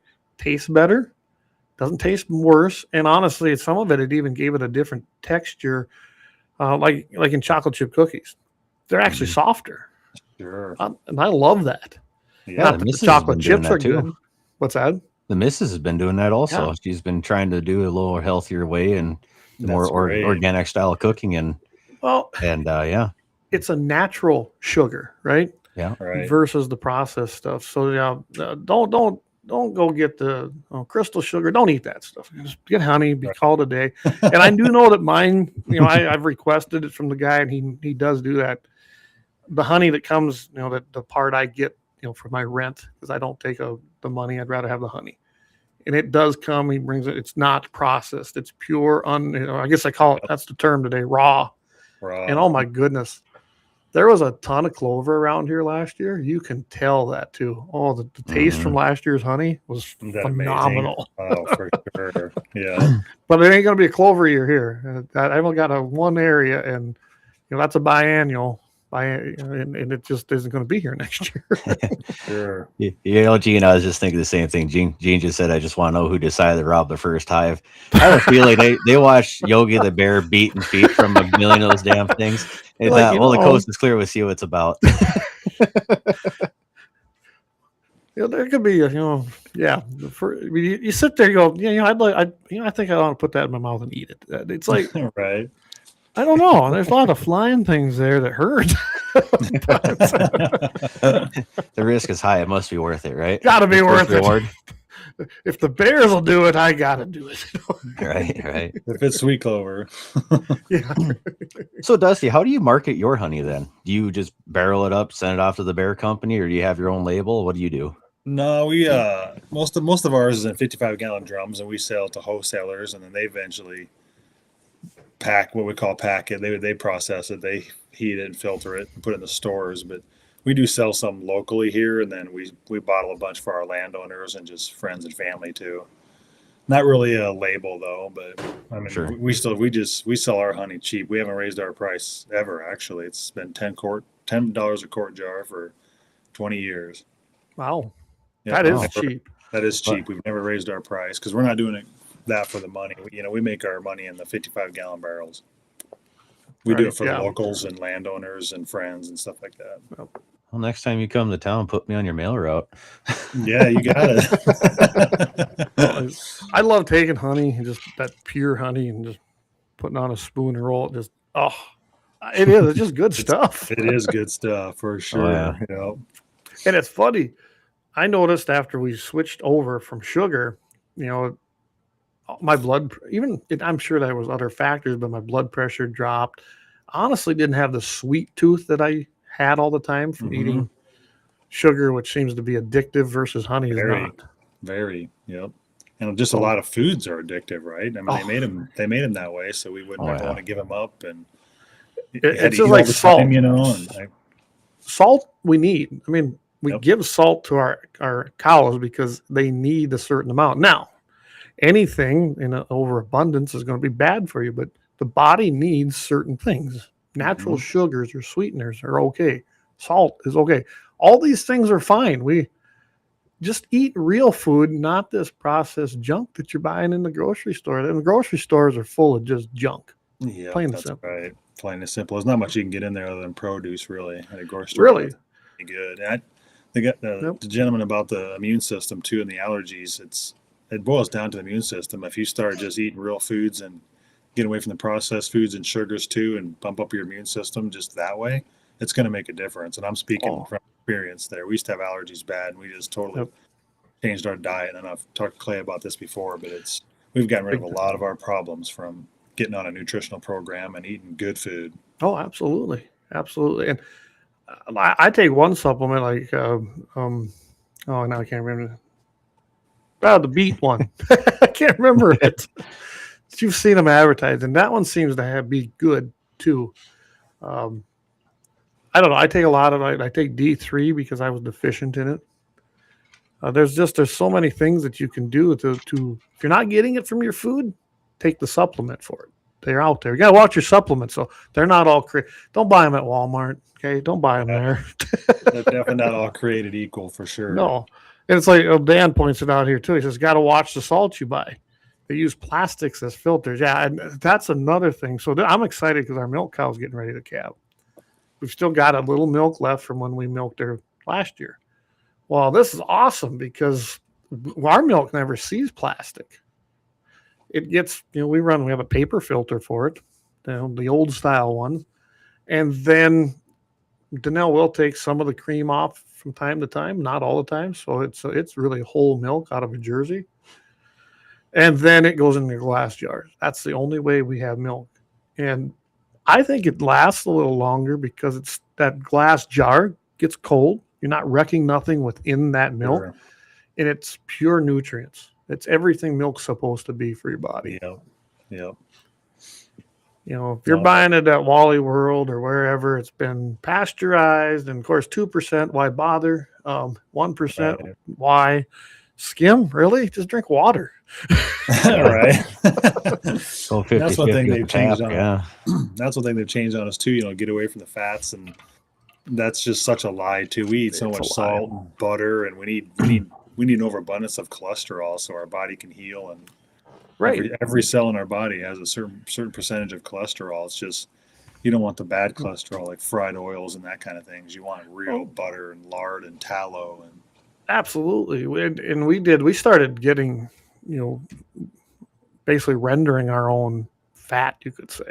I mean, that's what they call it. So that we had our own lard. And I'm telling you, the flavor in that, oh, wow. It just changes everything.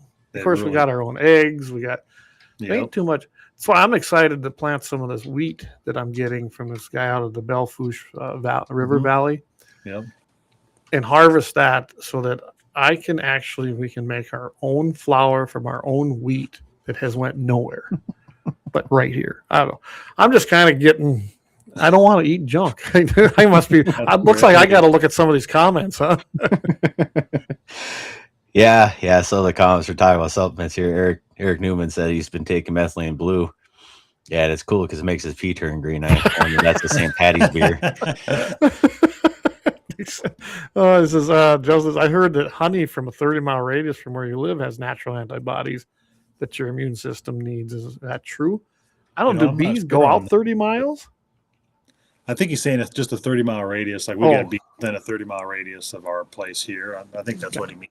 Okay. I'm not sure about the antibodies. It's possible though. I know honey's got a lot of good stuff in there. It really does. Then they got Gene goes, I also want to know who decided to stuff sausage into beef bungs too. We talked about the casings. Right. Good question. Who was the first guy I thought, that might be a great way to store meat and smoke it? That's got to be a haggis thing. You go from stomach, why not use the rest? I guess. Right. I know that Carson up there at Double R Meats, they actually use the pork ones. They don't use the beef ones, which, But you're right about tallow. And now you're starting to see people come. I think that's starting to switch. You're starting to see a lot more people do as much as that as they can. I know Eric and his wife down there, Charity, try to do stuff like that. And I know you guys do, Dusty. And I'm starting to just see a lot of people swing back. That pendulum's going, you know what? I'm not going to buy that stuff. I'm not going to eat that stuff. It's getting to where I don't even like to eat in a restaurant anymore. But I do. I actually will go to a place like a Texas Roadhouse, because at least I know that's meat. It's not fake. Right. I don't know how processed it is. I've looked at what their whole, they actually own their own critters and slaughter them. I don't know if you knew that. They have feed yards that feed them, and at least they did when they started. Who knows? That could have changed now. But that's how they used to be. Their buns, I don't know. I suppose they're using regular flour, but they bake them there. And, of course, vegetables are vegetables. If you don't get French fries and all that other junk, you're probably pretty good. But I don't know. I refuse to eat fast food. I just won't do it. We haven't done that in several years either. But like I said, a good steak in a restaurant or vegetables it's kind of nice, just changed up once in a while. But another one I'll throw at you too is bone marrow. Wow, that's very important, isn't it? You can really put in like salt and just our local locker here. It's get some good grass-fed just bones with bone marrow in them. It's super good to cook in with like tallow too, or you can just eat it plain, even just with salt. It's not bad. Well, my mother-in-law, she'd do that. She would literally, take bones and boil off the meat or the bone marrow out of it. Mm-hmm. And that was common practice. I mean, that's how those, she's 81 years old. That was a common practice probably when they were kids 70 years ago. Yep. And look how she's 81. Must work, right? And she ate all the things that were bad for you today. So, well, no, they're not bad for you. Maybe the synthetic produced ones or the man-made processed ones are. Right. You're right. Those are bad for you. But make your own bone broth. Make your own just bone marrow. Everything. To cook it just like with tallow. I mean, it's just, again, it goes back. It's pretty simple. Like we talked before. It's not difficult. French fries should only have 2 ingredients, Brian says, potatoes and tallow. I think fast food has 12. You're absolutely right. So my mom, Diane does it too. Slice up your own taters. Or we did some of that down at Hog Camp. Remember, David? We were slicing. I mean, we were eating off that land of the things we were killing while we were down there. Hogs. That was awesome. I mean, we were eating like kings down there, and it tasted good. I think the only thing we did eat there that didn't come from that land was Chris brought down elk. Oh, yeah. Yep. The first was a supper or breakfast. We had elk and rice. I think that was, honestly, I don't remember. I don't know. I do know it was breakfast. That was supper. One day. That was supper because I ate, then everybody gave me shit for going to bed. And you had to tell them I was up for like a day and a half straight. Yeah.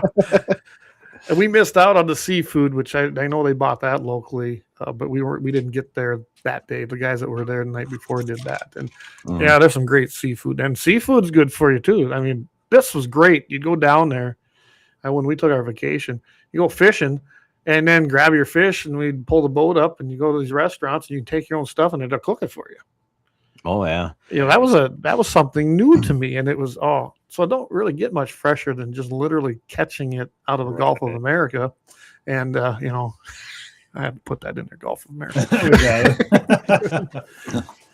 But I'm really looking forward to our next trip coming up. I know David's planning to go, and that's coming up in 2027. So yeah, that's going to be great. Awesome. Brian says, "Gotta run, boys. Good show. Thanks, Brian, for tuning in." And again, everybody, reminder: starting next week, Guns of the 701 is moving to Tuesdays every single week. So don't forget, same time, 7:00 p.m. Mountain, in the same outlets. You'll be able to catch us on every Tuesday night. So anyway.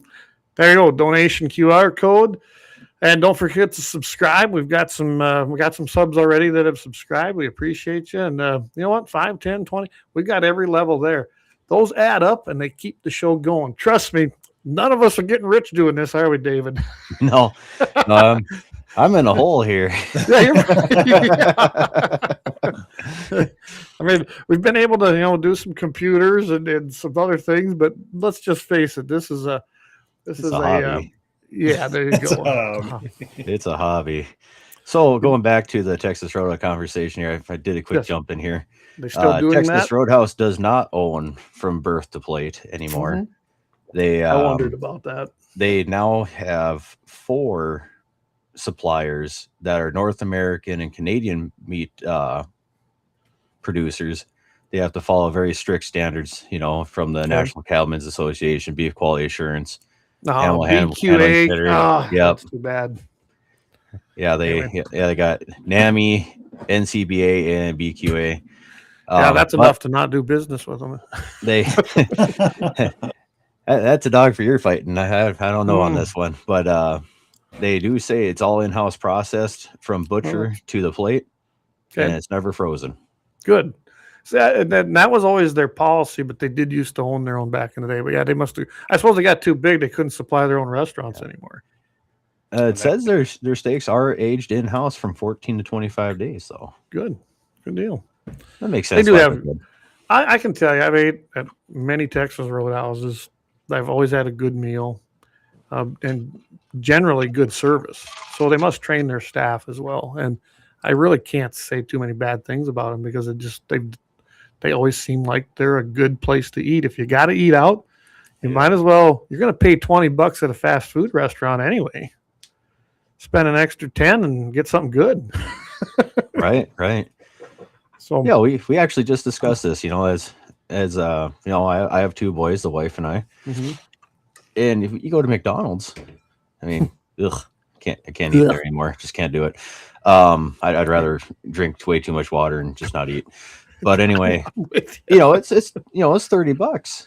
Yeah, you can go down to your local butcher, support your local, get 3 T-bones and a bag of potatoes, a bag of onions. I mean, the taters and onions will last you a week, but you can make a legitimate, nutritious meal for your family. Absolutely. Steak and potatoes. What, $20 for the $30 for the night?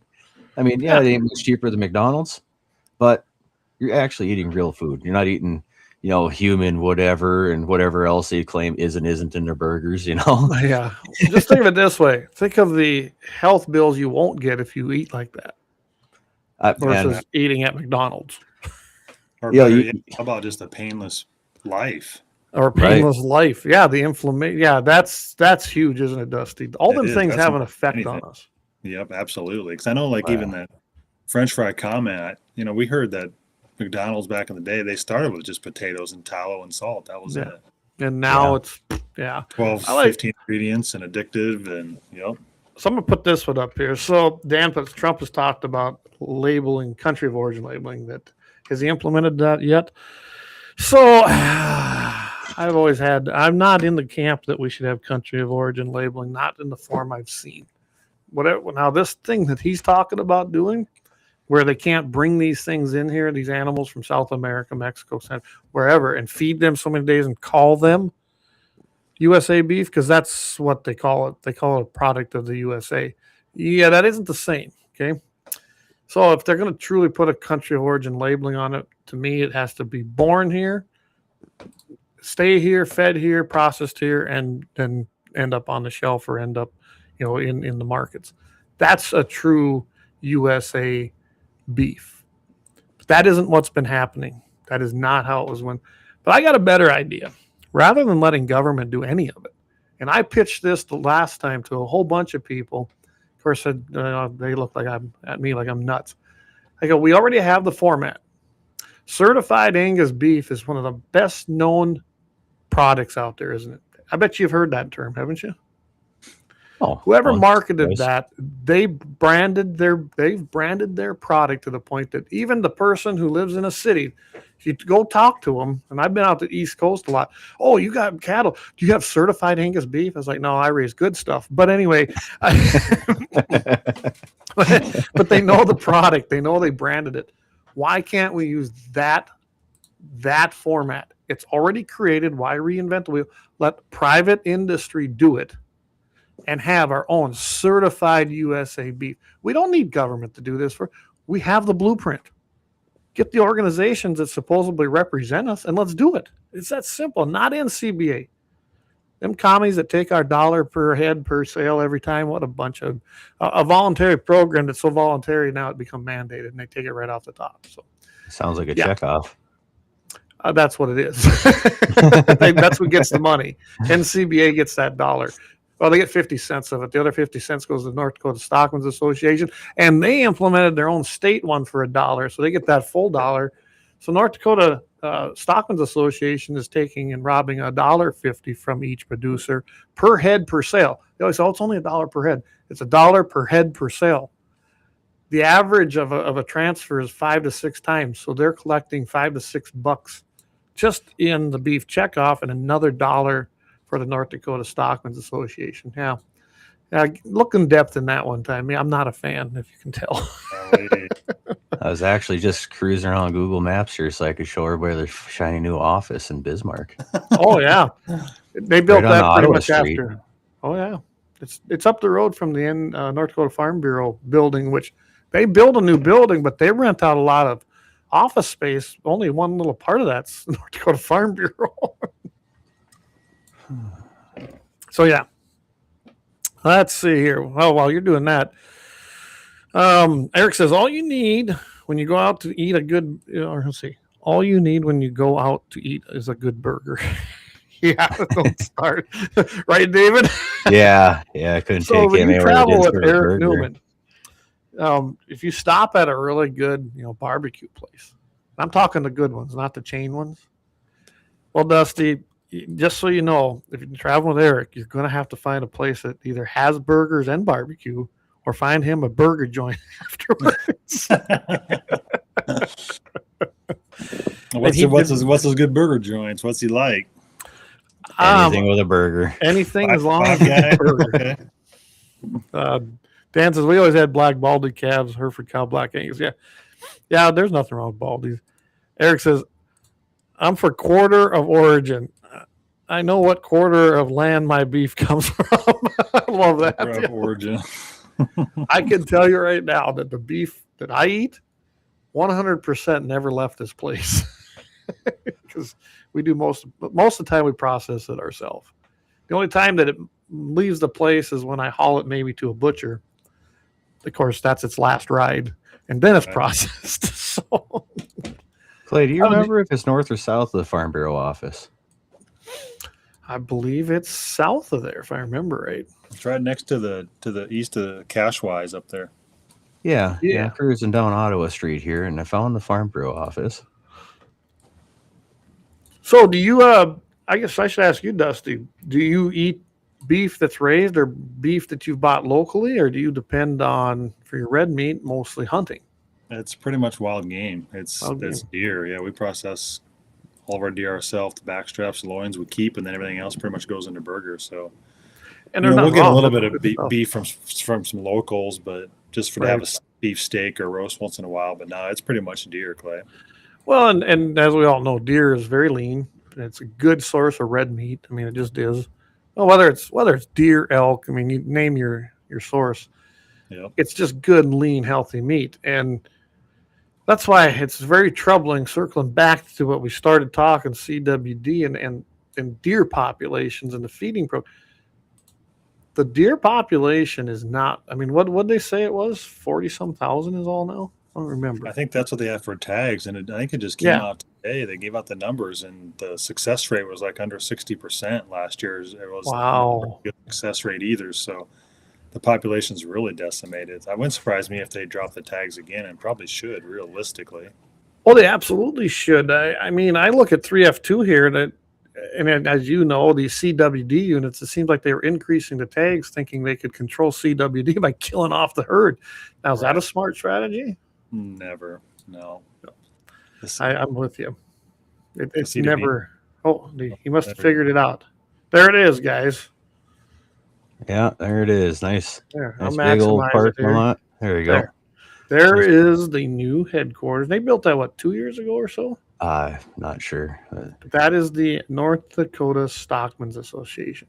You know, it's a good thing that they took our money that's supposed to promote and take care of the brands and things like that, and built this very beautiful architectural design building with the brick. Rather than 4 walls, a roof, and offices with a boardroom. That's really all you need. No, you think Stockman Association, so you got your critters and stuff, and well, I tell you what, a cow out there. There isn't. Maybe this driveway's wide enough, but well, I'm not sure you're going to park your trailer with a couple of cows in it. No, or even if you're just in town, need to stop there. It's not very livestock producer friendly, is it? Look at that. Oh, they even got a little island in here to make sure you can't get in there with the trailer. That's fantastic. Yeah. My hat's off to the old Google dude. Did he go behind the building? Oh, no, he didn't. No, he didn't. So I'm looking at that flag, and then the other one, it kind of looks like that they're at the same level. So I imagine that's a North Dakota flag, but that should be lower than the state flag if it's not. Your U.S. flag's always supposed to be higher, but yeah.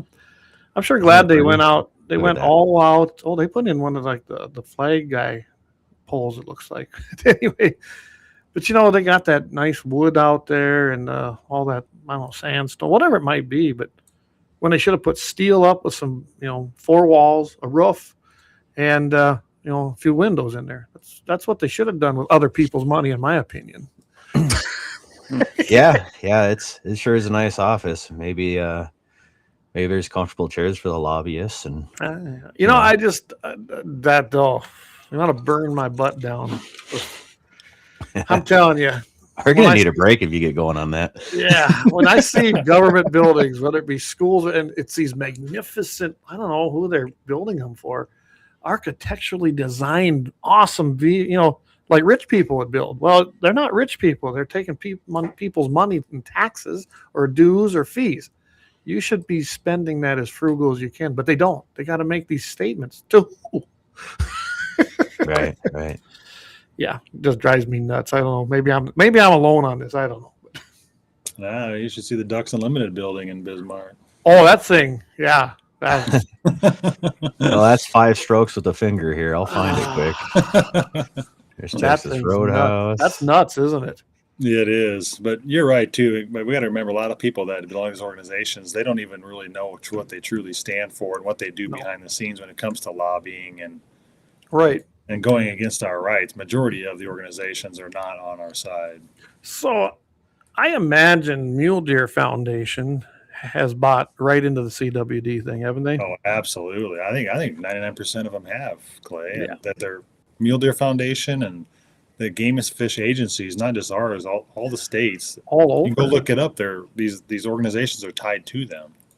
Well, and do you remember the Great American Outdoor Act? The amount of money that Kramer, unfortunately, Kevin, you did wrong on that. Okay, he supported that. Trump was all for it. That was Trump's first term. There was, wasn't it?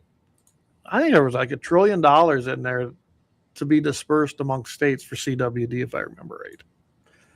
But I don't remember off the top of my head anymore.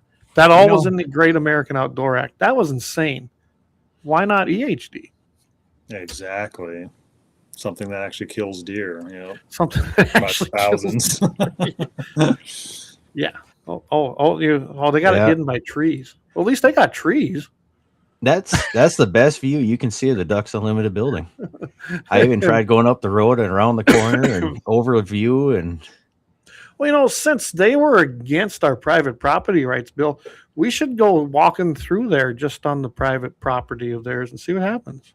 Yeah, it's I thought it was public property. There you go. there it is. It's a big building, guys. If I remember right, I don't know if you can. It seems like you can get a glimpse of it too when you're crossing the river, can't you? Maybe you can't anymore. But No, okay. because right where my mouse is where we were in the picture. Okay. And you can't see any of the building past this entry here. I even tried going up on the hillside here. Well, they got 3 flagpoles on there, it looks like now. But I mean, I wonder what happened. Like I said, they're the ones that fought against the posting bills. So we should just traipse across there and set up, maybe put a tent up, have a picnic. Is that where you just pay the membership so you're not trespassing just to be a dick?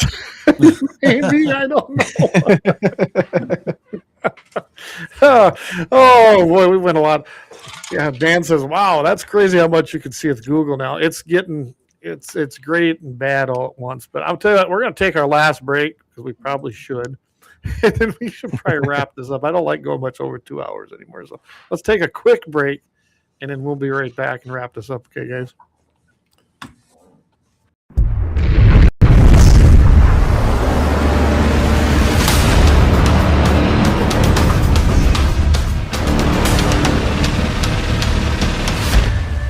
Lauer Auto Repair, located at 309 South Washington Street in Bismarck, North Dakota. Give them a call at 701-258-6308. The team of mechanics at Lauer Auto can take care of any problem your vehicle is having. And when you do business with Lauer, you can be assured you're doing business with a pro Second Amendment America First repair shop. There are plenty of other auto repair shops in the Bismarck-Mandan area. But why take a chance at patronizing a shop that might not have your beliefs at heart? Make no mistake. Lauer Auto is your pro Second Amendment repair shop. When you talk to the guys at Lauer Auto, don't forget to tell them that you heard they are a sponsor of Guns and the 701 and that you appreciate their support of our pro Second Amendment, pro North Dakota live stream and podcast. That's Lauer Auto Repair, 701-258-6308. 701-258-6308. Located 309 South Washington Street in Bismarck, North Dakota. When you want it done right, go where lemons go. Kalon's Auto Service, owned and operated by Kalon and Misty Foss, lifelong locals with over 25 years experience. From modern rides to classic restorations, they can handle it all. Top quality work, fair price, and honest hometown values. Located just 1 block south of Highway 12 on 6th Avenue West in Lemmon. Kalon's Auto Service, serving you with all your auto repair needs.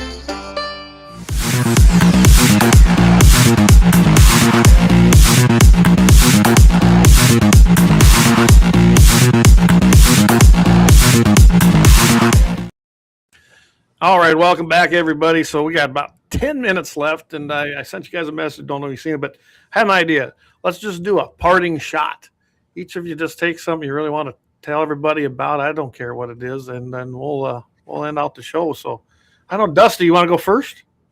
Yeah, I just want everybody to know that the Game and Fish Advisory Board meetings are coming up here the next couple of weeks. So it's on our Chronic Wasting Disease Facebook page. We got the link. It's on the Game and Fish Facebook page. Just want to put it out there because I know some people are like, it doesn't really make a difference to, go. They don't listen to us anyway. But at the same time, let's say 100, 200 people show up at these meetings, and let's make them listen to the people. So I just want to put that out there. So, yeah, well, sounds great.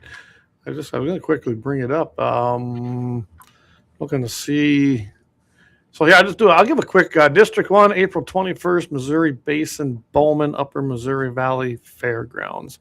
That's taking place 7 p.m. Central. District 2, April 16th, 7 p.m. Central, Source River Basin, Longbeards, Verendrai Electric. I think that's how you pronounce that.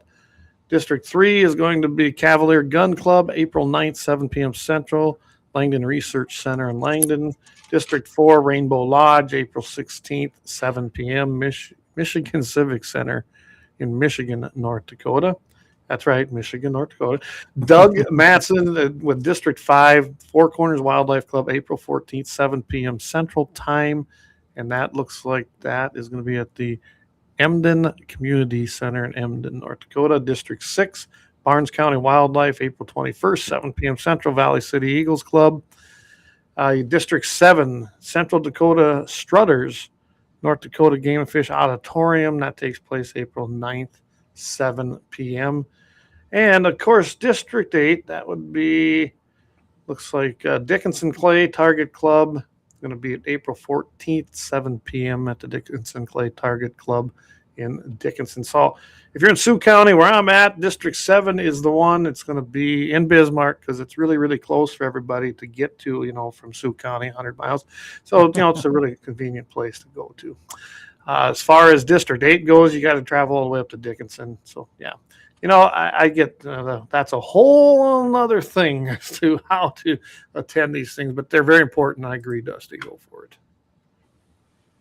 Yeah, appreciate it. So I think they are very important. People just get out there and get your concerns out there and anything you want to talk about. And the more people show up, the better. And if you show up in force, things happen, don't it? Absolutely, it happens. So especially if you got orange shirts on. That's right. Still want to be respectful, but Oh, you gotta have your dress formal. You got the sure, it's stuck on the safe. That's stuck. All right, Dave, what you got for us tonight before we're done tonight, David? Well, I gotta say, our shooting season's coming up here. I mean, we've been shooting indoors here. I know we just had an indoor range match here in Bismarck last weekend. I know we have a few listeners that participated in that here last weekend and did pretty good. But the thing I want to bring up to notice is North Dakota Shooting Sports Association. It's ndssa.org. That is our governing body for a majority of our competitive shooting. We haven't had a there we go. Look at that. PRS isn't a part of the organization yet. I'm hoping someday, those people decide they want to join the NDSSA and be a part of the shooting sports family. I'm not sure why they haven't yet, or if they haven't been approached, or they don't even know if the organized body even exists. But there's something I want to put out here. North Dakota has been given the honors of hosting its first NRA National. Yep. So we'll be shooting the NRA Long Range Palma, which is a day of 800 yard, a day of 900 yard, a day of 1,000 yard of individual and team shoots. That is going to be on May 28th through the 30th, and then followed with a 1,000-yard match to follow on the last day. I believe the 31st is just an additional match, just because everybody's going to be here. Why not? But we're going to have 93 shooters. Wow. That's huge. That is a tourist point for the state of North Dakota. And when is that again, David? That is May 28th to the 30th at the Moffett Range. That is part of BMRPA's club. So, I mean, look at the shooting sports website. Look at bmrpa.org. You can get all the stuff and get the contact information. Unfortunately, the match is sold out. There is a waiting list. If you think you got the gusto to try shooting the National Palma match, please sign up. Give it a whirl. Absolutely. Yep, Gene, it is absolutely going to be in Moffett. And is that Memorial Day weekend? I guess I didn't look it up. I think it is, isn't it? I'm not sure. I didn't look. I don't think so. Okay. So, all right. So there we go check it out, guys. And I'll tell you, hit that North Dakota Shooting Sports Association. I imagine all the indoor ranges are listed there. I didn't look, but I could tell you just from being the rep, there are a ton of outdoor and indoor ranges in the state of North Dakota, unlike you've really ever seen. If you're a shooter, take advantage of them, because, I mean, I can't think of a better way to spend time with your kids and your family than heading out to the range and sending some freedom seeds down range. Come on. So I guess one thing I want to leave everybody with tonight is, were you done, David? Memorial weekend is that Monday before. Monday before. There you go. There we go. So it's not. So Yeah. good. That means we can do our 2A day down at Wayland's and Memorial Day ish. I'm hoping so. Yeah. I gotta see if I can hit a mile of the 308 again. Well, it sounds like Chris. Chris is going to be there again. You know, he's the guy from Minnesota, so that'll be a good. Right time. there. My target is still over there. I never got over there to get it last year. I know. He dropped some stuff for me too. So, yeah. So that sounds great. We'll have to be looking forward to that. One thing I'm going to leave everybody with is that, of course, Friday we got Mitchell in the morning. Friday morning, 7:15 Mountain, 8:15 Central. Be on there with Todd Mitchell. On I think I want to talk about, there's an update in the Metcalf case. That was the gun-free zone thing in Montana. This has been dragging out for like 3 years. He got his shotgun back finally. So we'll be updating you up on that. Blackbeard Logic follows at 5 p.m. or whenever Leon feels like doing it. Hey, you got to give him a break. He travels a lot for his job. So that'll be 5 p.m. Mountain, 6 p.m. Central. Sunday, that's a Sunday morning Sportsman's Devotion, 7 a.m. Mountain, 8 a.m. Central. He did a great one. If you missed last week's, guys, go catch that one. I knew most of that, but I'm telling you, that's what it's about. And I encourage everybody to just hit our pages, find it, and go listen to that particular one, because Vance gives his testimony essentially. And you don't want to miss that. And if, in this Easter season especially, everybody can be forgiven. All you have to do is come to Jesus, come through him, and you can be forgiven. But you can't just go and be a horrible person your whole life and not believe it. Okay. Say, oh, sorry, I did it wrong, and then do the same thing over and over. There's a little bit more to it than that. So, but I really highly suggest you go watch that one, because that was a great one last Sunday. That is definitely one of my favorites. Oh, he just does such a good job. And I know that David and myself and Leon, and hopefully Vance can join us. We're talking about trying to do maybe once a month. We might have to wait till summer to start this, I'm thinking, because I know you're going to be hauling fertilizer. I got calving into May, and there's just a ton of things going. But where we just get together and kind of do a roundtable. But I'm working on it. I've actually been looking at some equipment to do it. I think we need to get phone calls added to our format so people can call in.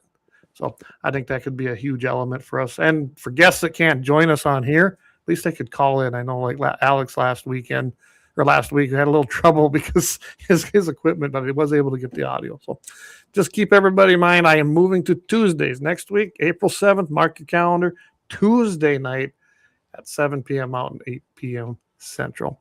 And like I said, I endorsed Alex last week for U.S. Congress against Fedorchak. I make no apologies for that. He did win the endorsement from the people that paid their dues, attended the North Dakota GOP convention that is of their party, and did not ignore the people.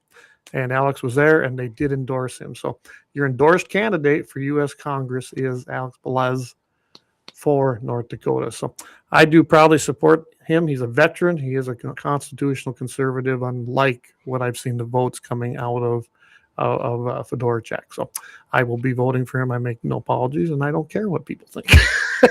I think we got to get him out on a range day. I mean, I'd hate to have him be one of those Walls that talks about knowing how to handle a gun. We got to get him out there and show that he's one of the good old boys like the rest of us. And he knows how to handle. I mean, our governor does too. He did that live on our show. So, Kelly knows his way around the firearm too. And I know you guys do too. So, all right. So that's kind of my parting shot. I just wanted to let everybody know that GAT701 network keeps moving forward. We're going to be doing a few new things. And I'm pretty sure when I get this going, we will be running in that Wednesday time slot like we always have. But it'll be a pre-recorded, probably a replay, like a lot of radio stations do with their shows. At night, they do the replay later on. We'll just do ours on that next day, because I think it'd be good. If you missed it, you'll be able to look at it, and we'll go live, but it will be recorded. And I know that Leon has done some of that already with his show, where he's done it pre-recorded. So, yeah, that's about all I had, everybody. I know on Friday I'll be talking more 2A stuff. I mean, I got the Metcalf case. I got articles sitting here. We're going to talk about Florida. Florida got campus carry. They got her passed. There's some exceptions, but they're essentially saying, yep, you got the right to carry on a college campus. and the House passed it in the Senate. So now it'll go on to DeSantis. Postal Service, guess what? They're announcing a proposed rule to be able to mail handguns now. How about that? I don't know if we want to trust them with it, but but there's a few for another show. That is a thing already. So, well, did they get it? Okay, I thought it was it's a lot of paperwork. It sucks. Well, what's going to happen is the way it looks when I was reading this. They're going to actually get rid of some of that stuff, but we'll see. This was updated today. Anyway. Oh, fantastic! Yeah. It's not brand new. It's not new. It's brand new. It was just updated today. So that's a couple things I'm going to hit on. Of course, I only got about 45 minutes, actually less than that, with commercials on K-Fire on Friday. But tune in for that. All right, everybody, we sure appreciate you. Again, hit that this way. There, way over there, you'll see. You can do the GAT701 donation. You can do the subscription. And help us out. Keep the show going if you like what you're hearing. And again, we move to Tuesdays next week. And I don't know when you're doing your next one, 701 Marksman. Do you know yet? Oh, well, as people notice, I don't have the gamer headset on. I've got a new mic hanging off my hat. I'm having a hard time getting the scheduling done. So unfortunately, maybe some of my future shows won't be live. They'll be pre-recorded and they'll just have to be put up. I'm really trying to do this, but we're much like the guys that are farming, getting ready to farm, much like the guys that are ranching like yourself and many others. I have, give or take, 60 farmers I'm trying to help. Yeah. So it's the next few months are very touch and go. Maybe some will be shot from the steering wheel out of my truck. I don't know. So I'm doing the best I can. Hang with me here. Today was just a lucky chance I happened to be home. Awesome. Well, and it comes up in the notification. Set your little notifications, especially if you're on YouTube, to notify when it goes live. Backer bees. And Dusty, do you have anybody, or can you go anywhere? What I'm getting at is, do they want to have bees on their place? Can they get a hold of you and you'll come? There's a pretty good chance. We're kind of capped for our county, but we know a lot of people in the state too, and can get people hooked up with bees because we go through the Department of Ag too, and we can get the registered beekeepers in North Dakota. So if anybody wants help, absolutely they can reach out and we'll get them hooked up. All right. Well, sounds good. Thank you, David. Thanks, Dusty. Thanks, Clay. Kind of a different format. We didn't have much of one, but we had a lot of fun. So it was great just having a bunch of guys talking stuff tonight. That's right. It's all right, everybody. God bless everybody. Have a great rest of the week. And don't forget, Friday's a big day. Friday morning, KFYR, Mitchell in the morning, and then, of course, Blackbeard Logic. Catch everybody next week. Have a great one. Keep your powder dry.